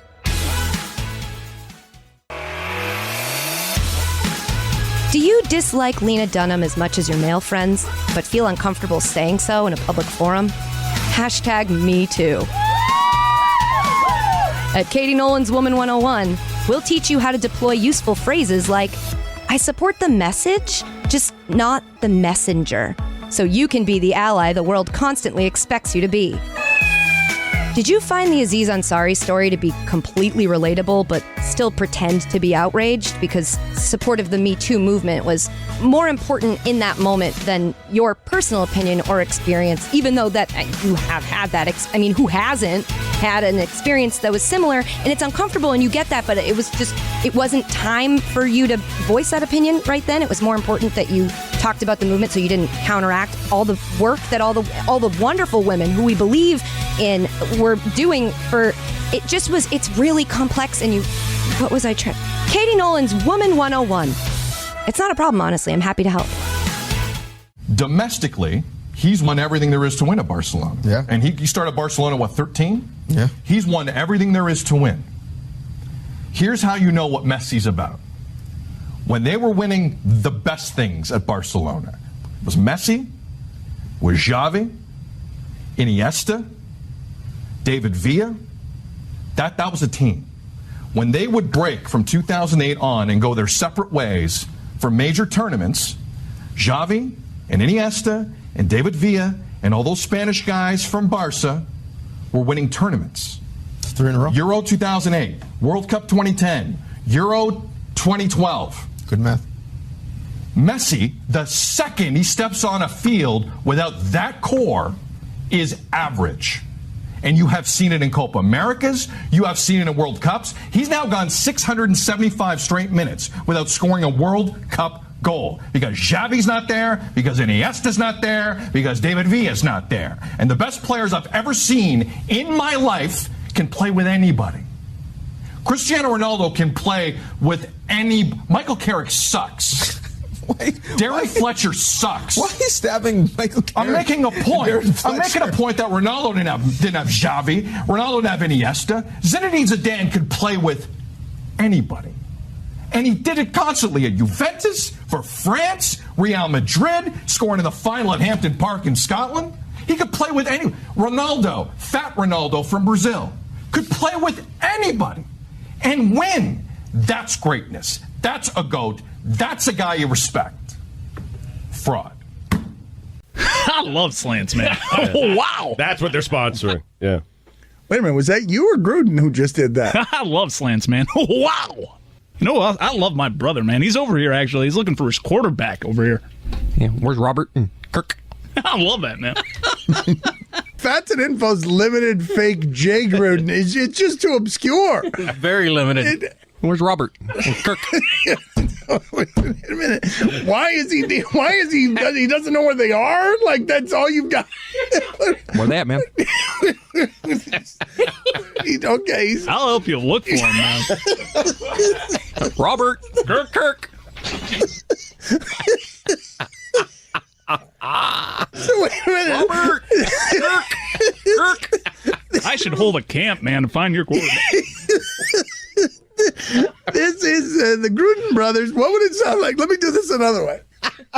What would it sound like if the Gruden brothers were teaming up to play hide and go seek? I love that game. Hey, you count, okay? I'm going to go run. 1, 2, 3. Don't forget about 4. I love 4. 4. Robert. I'm out here playing with your quarterbacks, man. Ready or not, man. Here I come. Try to not look under the... Hey, I see you, man. Hey, tag, man. Who'd you see? Fat Rob? Fat Rob? Yeah, okay. So stupid. Oh, my God. And Demolition Man is Drexler. Absolutely not. Die Hard can be Jordan. Drexler.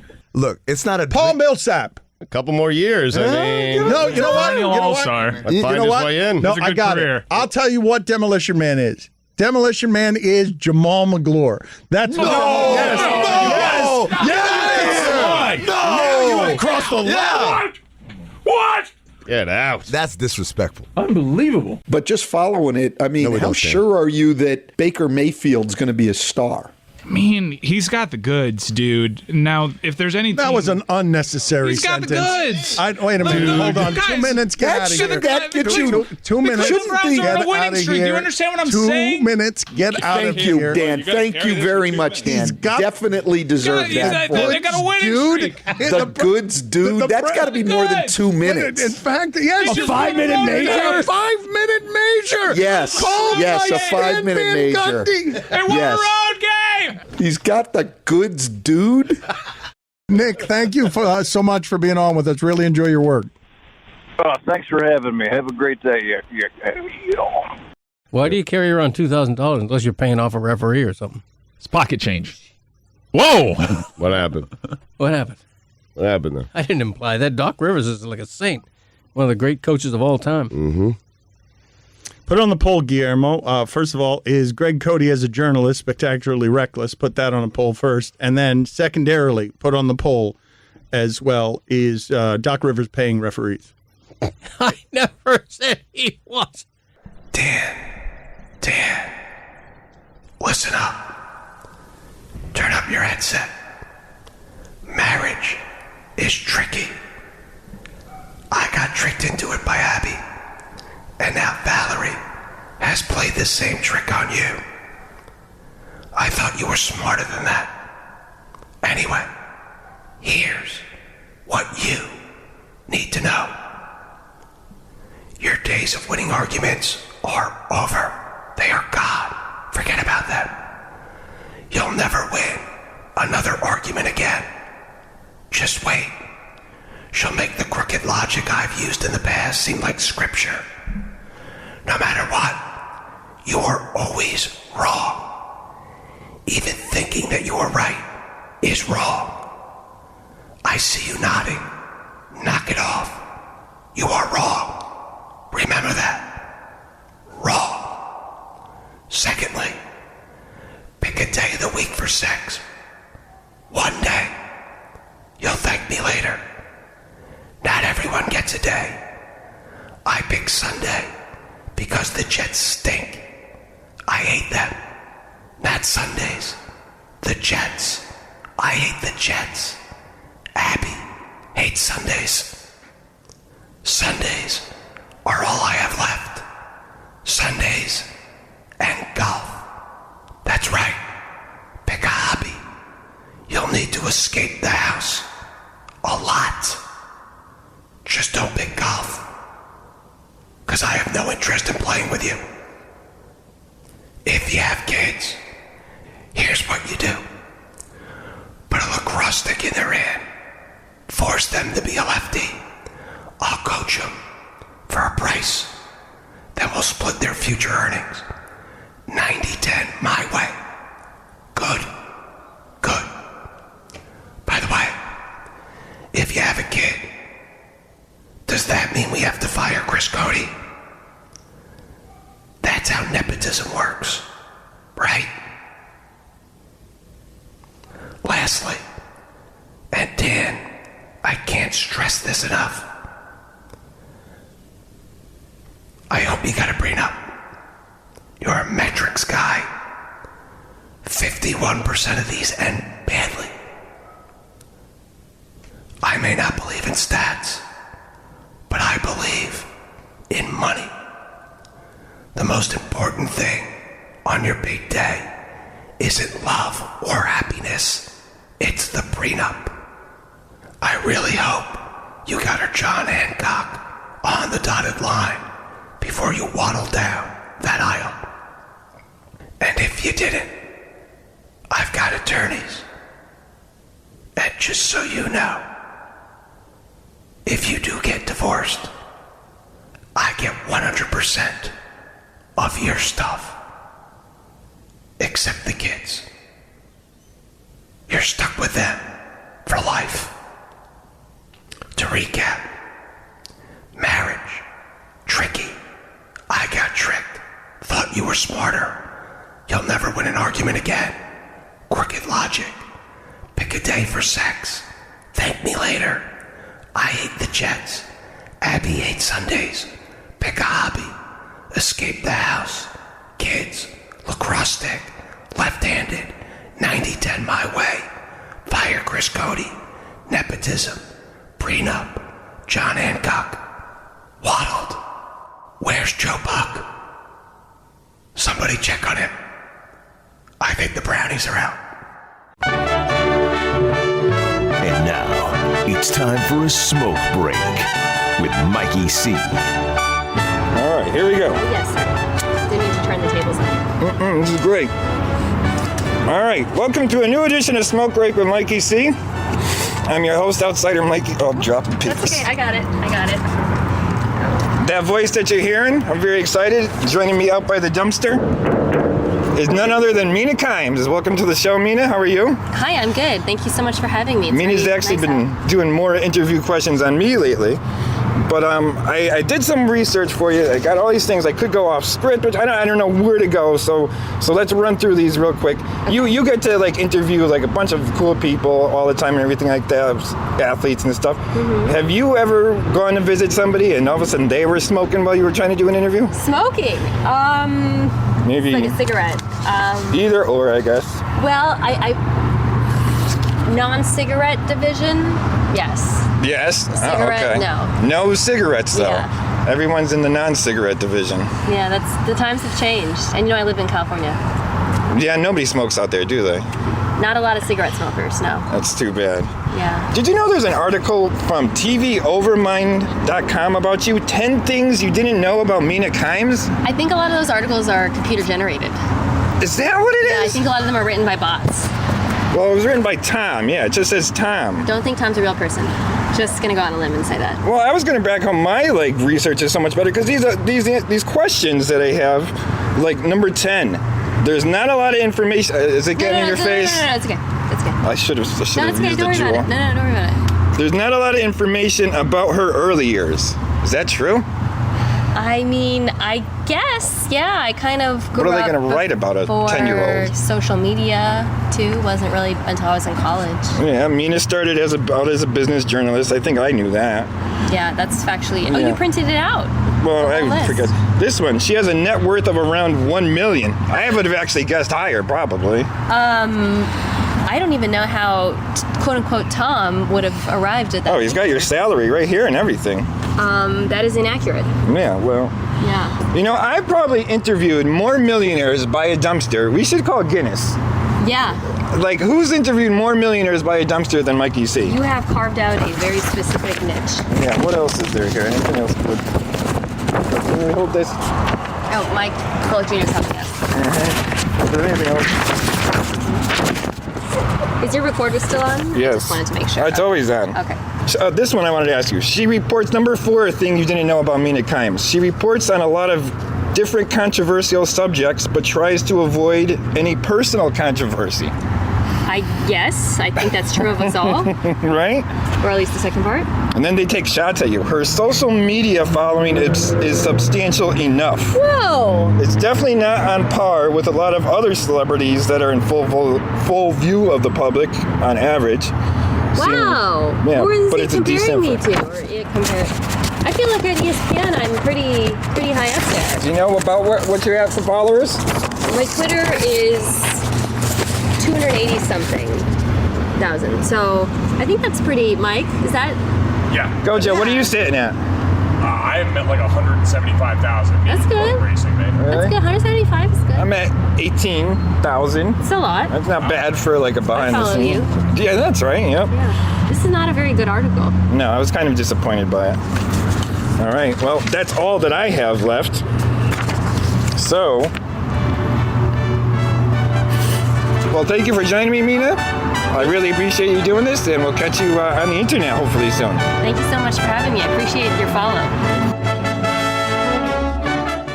We have a very uncomfortable tension and have had one around here since we got to ESPN between us and management. And I don't like what's happening around here. There's division everywhere. I don't even know if Roy's leaving right now because he's fed up or Roy and Billy. Yes, man! Roy and Billy are not down with what Michael and Christopher are down with. Someone's going to walk out of that door and never come back. I'm telling you at this point. But there is a real tension. Thank you, Amin, for sitting in, because at any point today, anybody can walk out of here because we're having arguments in the hallway about stuff. Billy is very frustrated. He hasn't been able to get his shots off the last couple of days because corporate Michael is doing nothing but advertising and selling out at every turn. Billy has lost his best friend, Chris, who has come over literally to Christopher. Who is literally come over to the side of... He's my right hand, Dan. Michael. And Michael is insisting I talk about NBA playoff Well, what I basketball. insist is for the audience, setting up who you are, Yes, who your co-host is, and start nailing the topics du jour. Yeah, also, what time? Yes, what time? What station are people listening to? Well, a lot of them, a lot of different stations. It's I can't but tell what, them. what network are you on? ESPN Radio. Who is that behind you? Who there? Listen, It's hold absurd, on. Dan. Hold on a second. There are Hold people. on. I have no idea who these people I gotta are. stop for a second. I have to stop for a second and forgive this audience, because more and more ESPN executives keep flying down here. We work in a closet over a bar. And every time I walk out of this studio, there's another person with a tie who looks exactly like all the other people in a tie. And now there's someone sitting behind you, Mike. I don't know who that person is. It's Michael. Who is the person behind you? Oh, McDonough? He's our business strategist. See, the show is growing. So is our overhead. McDonough. Yeah. It's your business. He's awfully brown for being a McDonough, isn't he? Got to watch that compliance video. I've been on you about that. I'm talking about literally what are we doing here? Yeah, I was following you. I agree. Building TSL. Legit question. It's part of GEI, man. Yeah. In fact, I know GEI is hard for you guys to understand, but coming off of our 2-minute sellout at the Gramercy Theater in New York, my right-hand man, Christopher, has actually brought a graph. Thank you, McDonough, for preparing this. Okay, so here is, right here, as you can see, here is global in this pie chart. You see that little sliver right there in the pie chart? That was our global expansion before the initiative. Yes, it was. And now, Christopher, that's global expansion now after the initiative. Wow. All black. Wow. Good job. Does that mean we've taken over the world, or? AM radio. The future of AM radio is ours. We can do whatever we want with it. I do feel like we've totally lost Billy, though. Billy, you haven't said much of anything for the last 2 days. He's confused. Well, he's not just confused. He's also sulking as an added bonus. I'm not sulking. I'm sad for what we've become. Please, elaborate. I mean, I think we all know what's going on here. You care to expound, or do you want to just We're pretending that we didn't sell out, but we've totally sold out, and it's sad. I mean, we used to be self-deprecating, now we're self-congratulatory, and it's a sad turn that we've taken. We are Mike Francesa. We did sell out. We absolutely did sell out. The Gramercy Theater in 2 minutes. Yep. Because of WEEI. No, it's GEI. Oh. Put it on the poll, Guillermo. Is God Bless America controversial because it's getting pulled off of some of the ballpark? Yeah, we're gonna do that. not We're do gonna that. switch topics. We're not Billy, gonna, do not put that poll up. Do not put that poll up. Do not put that poll up. That's a direct order. What do you mean? It's a direct order. Oh, thank you, Aminald. Michael, I got Decaf? Yeah, I got you sugar and I got you equal. I didn't know which one you'd like better. Both are fine. Thank you so much. Really coming along. go sit in the penalty box. This is terrible. Go sit in the penalty box with McDonough. Get out of here, Aminal. Get out of here. My job, sir. No, you're just sucking. Get out of here. Leave, please. Thank you. That's raw enemy. These are of mine. I am so. This is so ready for this week to end. This is so sophomoric. We should be talking about the things that matter, like Kevin Durant's performance. Instead, you're kicking people out and putting them in penalty boxes. Christopher is out in a pool, which has to be some sort of hazard. Yeah. I haven't seen the compliance video yet. This is pretty unprecedented. And generally, the show's growing and being more successful than ever. Your segment on First Take was the highest rated quarter hour of the day. First Take, the biggest show in America, with relatively zero promotion, I might add. You were number one. Why? Global Expansion Initiative. Right. Nita Kimes has a commercial because of my emails to my superiors saying that she should be the face of what we're doing and our expansion. Gramercy Theater, May 18th, New York, record time. That show sells out in 2 minutes. And you're telling me what I'm doing right now is a bad thing? I see these as all successes, wild successes. We were talking about farting on First Take. Yeah, I got that email too. You know what? I'm calling Mr. Williamson. What was it? You What have do you mean? forced my hand. What do you mean? Yeah, but you want us to talk about the topics of the day, and I'm saying we went on First Take and we talked about farting. And it was the highest rated quarter hour. Am I supposed to be afraid of you calling Mr. Williamson? Is that supposed to strike fear in me? You think I'm Billy? Mr. Williamson right now. I have a direct line. Yes? Mr. Williamson? Get out of here. Just get out of here. Roy, lock that door. Lock that door as soon as he gets out. Lock that door. Don't even let him back in. Thank you. We empty the fart folder. Next. It started with a gut feeling that nobody wanted to believe. Been mine, I would have cleaned and plus you would have smelled it. But all the data was there. I don't think there's much question about that. Chris Carter. I'm pretty certain that Boom made a noise with his mouth. Tom Jackson. And PJ Carlissimo is the Geiger counter reader who's the first to know some sort of catastrophe is coming, but can't get anyone to listen to him because they think he's a kook. He's coming through there. Oh, no. Oh, no. Mike Ditka. I've worked too hard this week. Jim Tomsula. One of examples of football history of good. I've worked too hard. You've thrown everything away. We sold the Gramercy out in 2 minutes. And all you want to do is fart around. Quite literally. How'd you even find that Tom Sula clip? Why do you have a hammer? Why was I locked out? The show was growing. You know what? Get out of here. What? I quit. What? Whoa. I quit. Whoa. He's had fun farting around and being small time. Ladies and gentlemen. Yes. Actually, no, not yes. It's just gentlemen, because this is an unrelenting ocean of sausage I'm looking at. Gentlemen, may I present to you Greg Cody.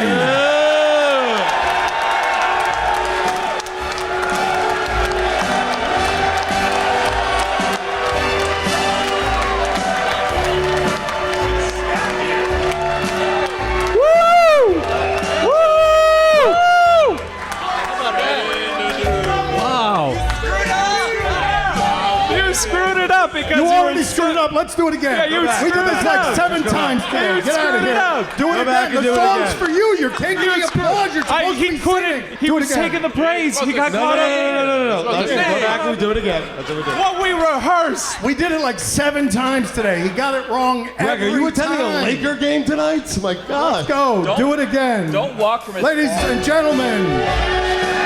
Just gentlemen. Greg Cody.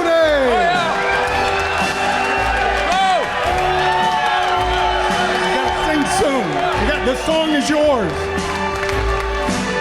Start spreading the news. I'm grieving today because Zion won't be part of it. New York. New York. What? Too soon? It is time to do the spelling bee. All right, gentlemen, we've done this for several years running. We haven't done it during the NBA playoffs this year because we were saving it for something special. And then we settled on, let's just do it in New York anyways. All right, whatever. We got to burn this up.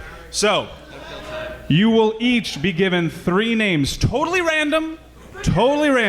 And this will be a competition. These are names in the NBA playoffs. I got this.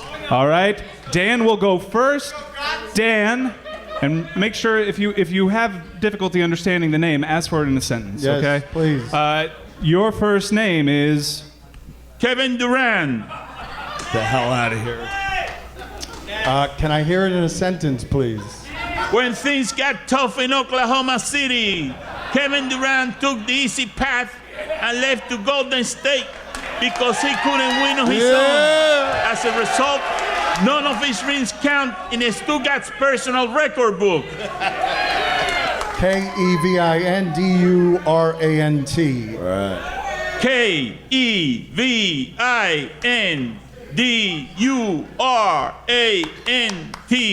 Kevin Durant. Good job, Dan. All right. You spelled the KD. You would have been I'm fine. up 1-0. Dan is up. Here we go. Here's here we go. Stugotz's name, totally drawn at random. Boban Marjanovic. Oh, Jesus Christ. I got this? Who the hell said Katie Nolan? I got this? Would you like it in a I sentence? would like to hear it in a sentence, please. Yes. Boban Marjanovic looks like the reclusive giant from a children's fairy tale who is initially misunderstood because of his size and shy demeanor, but then forever beloved when his unexpected heroics saves local children from a precarious situation. B-O-B-A-N. Am I still alive? I'm on to the second last name, Marjanovic. Oh. M-A-R. He got Kevin Durant, Mike. It's just totally drawn at random. Yeah, I know it is. Man. M-A-R-J-O-H-N. Boban Marjanovic. What? B-O-B-A-N-M-A-R-J-A-N-O-V-I-C. Boban Marjanovic. So close. Okay. What's my second word? Second name. All right. Totally drawn at random. Here's Dan's. Russell Westbrook. The hell out of here, man. Can I hear it in a sentence, please? Dan is incapable of talking about Russell Westbrook without saying either fast twitch muscle fiber, or meat shield.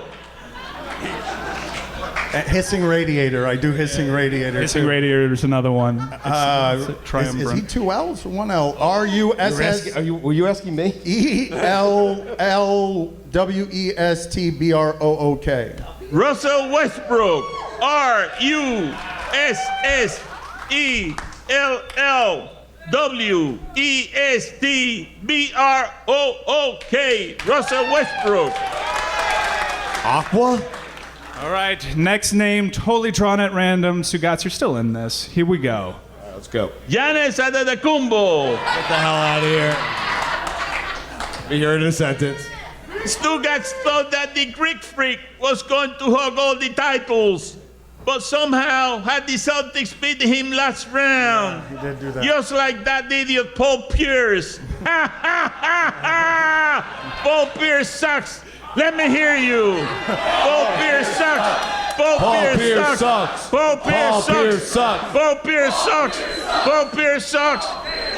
Not exactly on time. All right, T-H-E-G-R-E-E-K-F-R-E-A-K. What's up?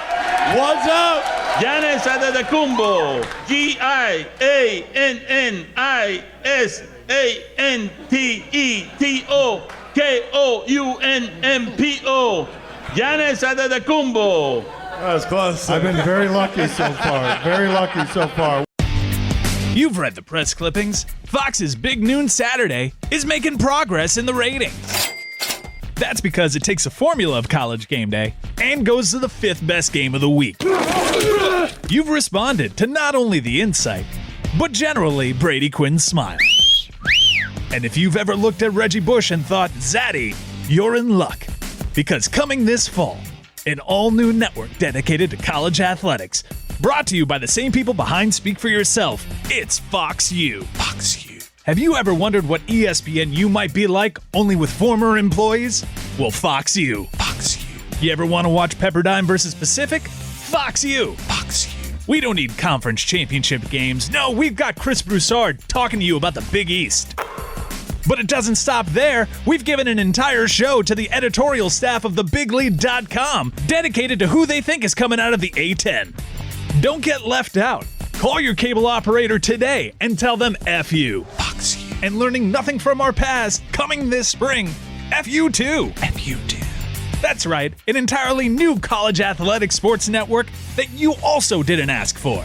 Have you ever wanted to hear a 20-minute diatribe from Jason Whitlock on why Penn State football players should cut their hair? Well, F you too. F you too. Did you ever wonder how much Joel Klatt sounds exactly like Mike Golick Jr.? Well, F you too. F you too. Call your cable operator and demand more Fox Sports. Tell them F you and F you too. Fox you.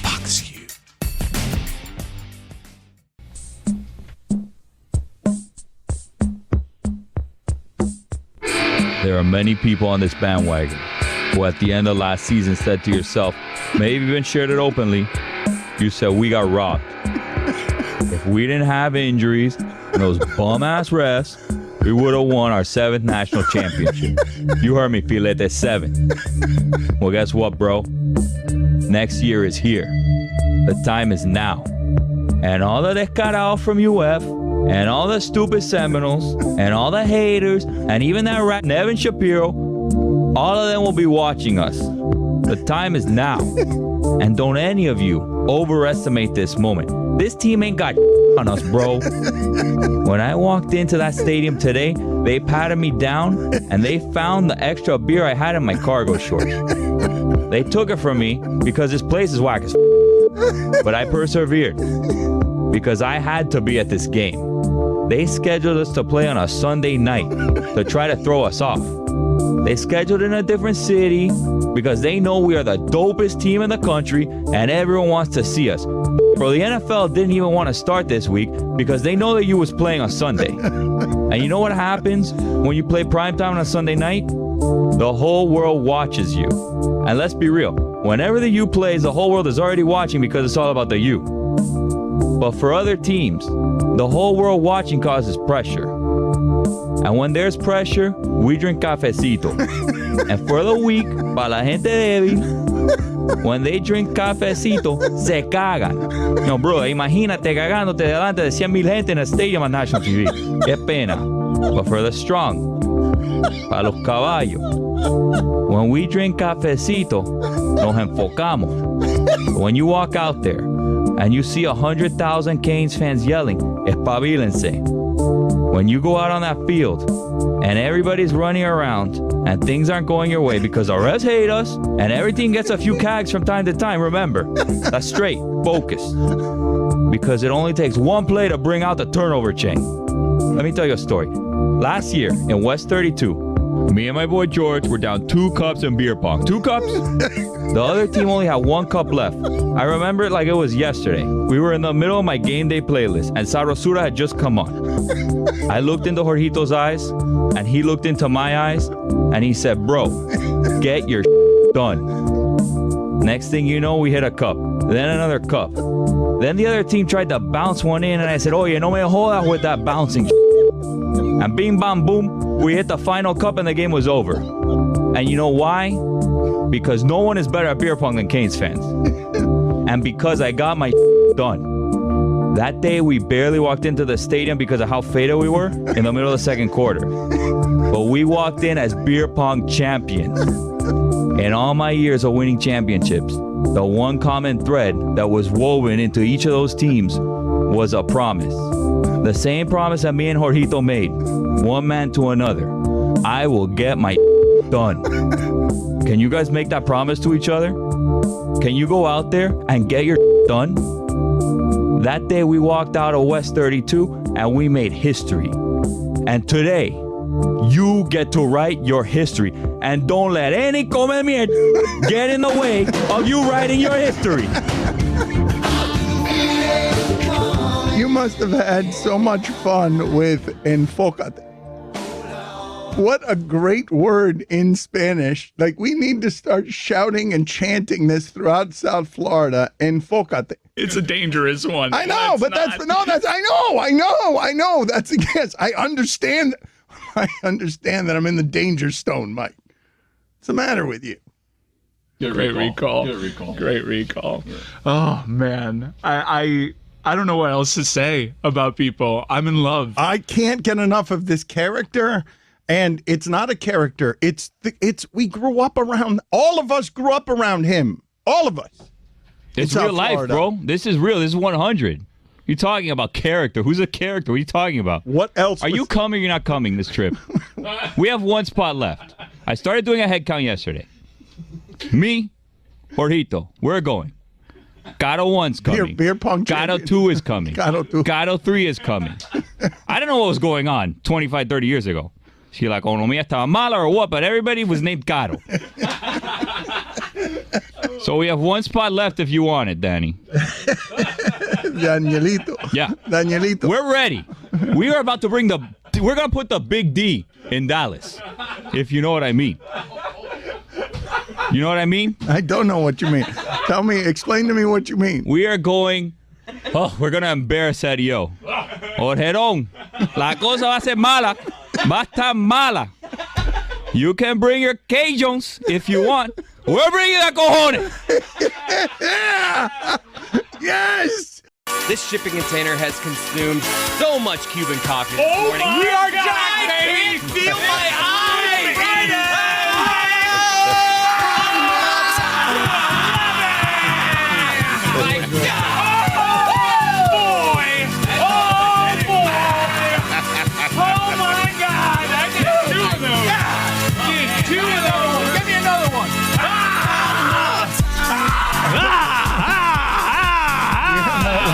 Put it on the pole. Yeah, people! People's here! Yeah! People! What's happening? People, the coffee supplier is here! Our drug dealer is here! His name is actually Peepo. We have an actual Peepo here. That guy makes a mean coffee. My guy! I don't think that people know this is actually how it happened on the show. That Billy created a character called People before any of us actually knew a People. We just said that I was always being contacted by A-Rod's people instead of A-Rod, and that he inevitably had a guy named People. Then a few months later, a guy comes to work for us, and his name is actually People. And so Chris Cody is in the bar downstairs, and the actual People walks in, and he yells, "Hey, People!" And then a couple of fans of the show are like, "That's People!" And they just run over to him, and it's just some old guy who makes us coffee. What do you mean the actual people, bro? Like if there's only one. Get the hell out of here, Dan Le Batard. Enough of you. Like if this is fake. Wait, that's his name? Well, that's the other thing. Stugotz doesn't know the name of anyone who works here, except for Bruce, who's always asleep in the other room. What's up with that? He doesn't know anyone's name here. I got some great shots of him yesterday sleeping. Action Bruce, shots, yes. Bruce, tweet some of them out. Bruce sleeping. It's going to be me in about 25 minutes. The I've been revving. No. High. Woo! I want to put on the poll at Le Batard Show, and it seems like a simple, ridiculous question in Miami, but have you ever had Cuban coffee? Because I don't believe that many of the people listening, because we're on like 270 some odd affiliates, and it's hard to get Cuban coffee some places in the country. And so I imagine that most people listening to us do not know that that is like snorting crack cocaine. We should have some more. No, you guys got to be careful with that stuff. I can stop whenever I want, bro. I don't have a problem down there. You have a problem.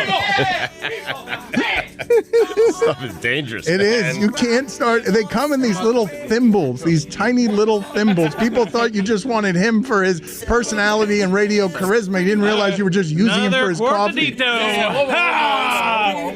Oh, my God! People has arrived heroically. No, people, no. People, I did one of those before Around the Horn. We had to stop taping the show. I thought I was having a heart attack. It is. It's crazy. I had one of those one days, and I felt smoke coming off of my eyebrows. One of my eyebrows caught fire.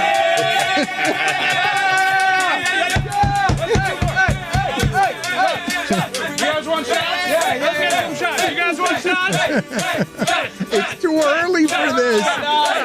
Too early for shots. Even by Miami standards, it's too early for the aggressive. One more time.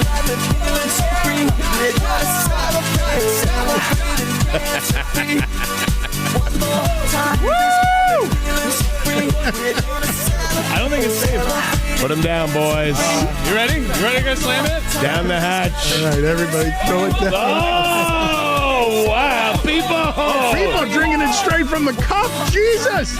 This guy's an animal. Oh, my God. He's not using the tiny thimble of crack cocaine. He's using an entire cup of it. I've had 7 since 9.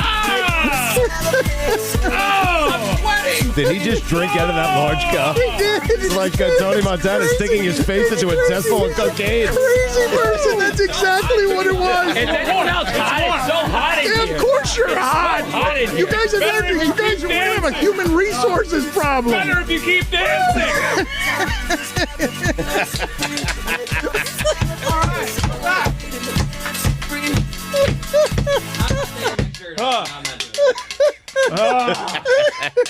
Wait a minute. How did Billy end up not wearing a shirt? Beautiful. People, put your pants back on. What the hell just happened back there? Are we still on? Where's my shirt? This is very aggressive for this hour in the morning. Time now for Guillermo's epic sound of the day. It is going to be epic. Hey, guys. Hey, Guillermo. Real TBT we got today in the Epic Sound. Dan, you familiar with Hawk Harrelson? Yes, he's one of the best. It's his 33rd year as the White Sox announcer, TV announcer, and 6 years ago, Hawk Harrelson was pretty upset with something that went on in a game when a pitcher was kicked out of a game for throwing behind a batter. Here's the sound. Watch out. Oh, what are you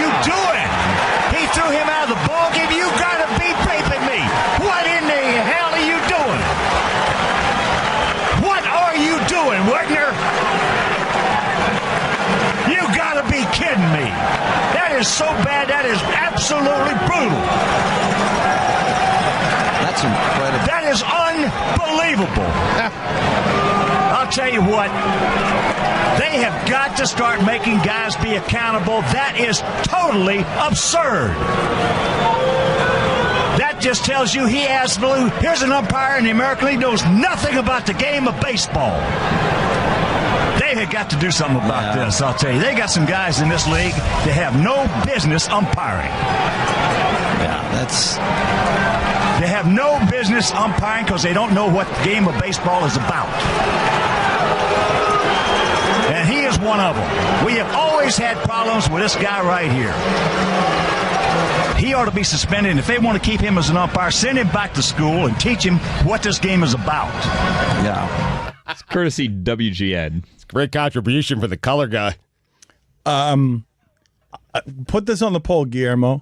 Should What Are You Doing, Wegner replace Do You Believe in Miracles as the greatest call in the history of broadcasting?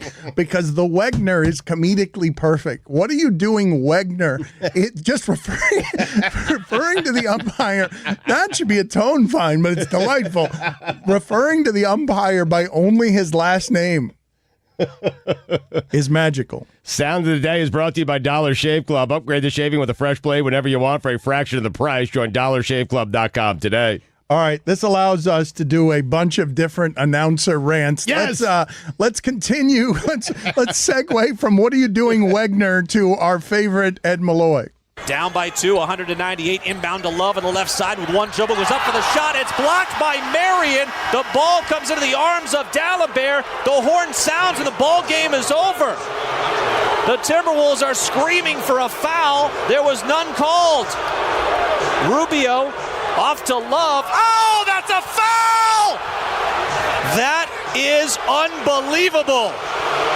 The referees are booed as they go off the floor. Brutal! David Guthrie is right there. He didn't have the guts to call it. Also, Ed Malloy! So great. So great. Oh, Ed Malloy will never be topped, not even by What Are You Doing, Wegner, even though What Are You Doing, Wegner is better than Do You Believe in Miracles. But is this Hawks announcer berating the Miami Heat? Does it deserve to be in the conversation? Now down low, it's going to be Al Horford. He drives. He goes up and gets knocked out hard. Oh, my goodness. The Heat have resorted to thuggery. And Al Horford slow to get up. Miami, they're down by 19, and they have to resort to the street stuff. That should be a flagrant foul. These Miami Heat players are street thugs.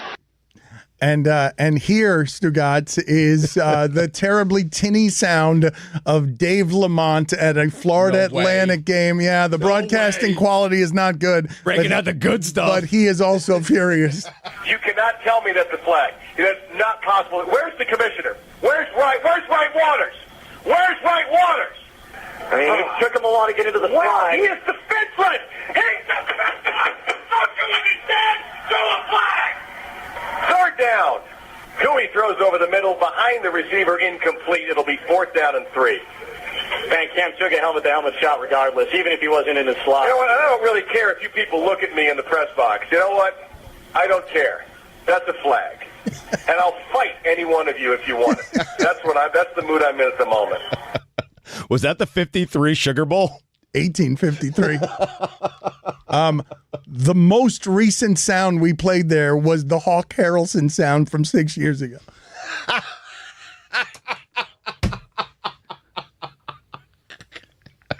I think the Lamont one is the best.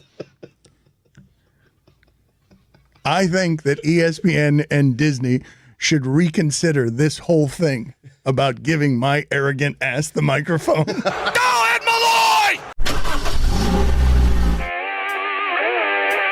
The incongruent images of Chris Cody in a ridiculous car battery costume dancing happily. He will ask all our guests some awful car-specific pun while in that costume. Is it hot in there, Chris? You need to pump the brakes on the negative attitude, all right? I am revved up for today's show. Let's do it! All right, don't use all of your material yet.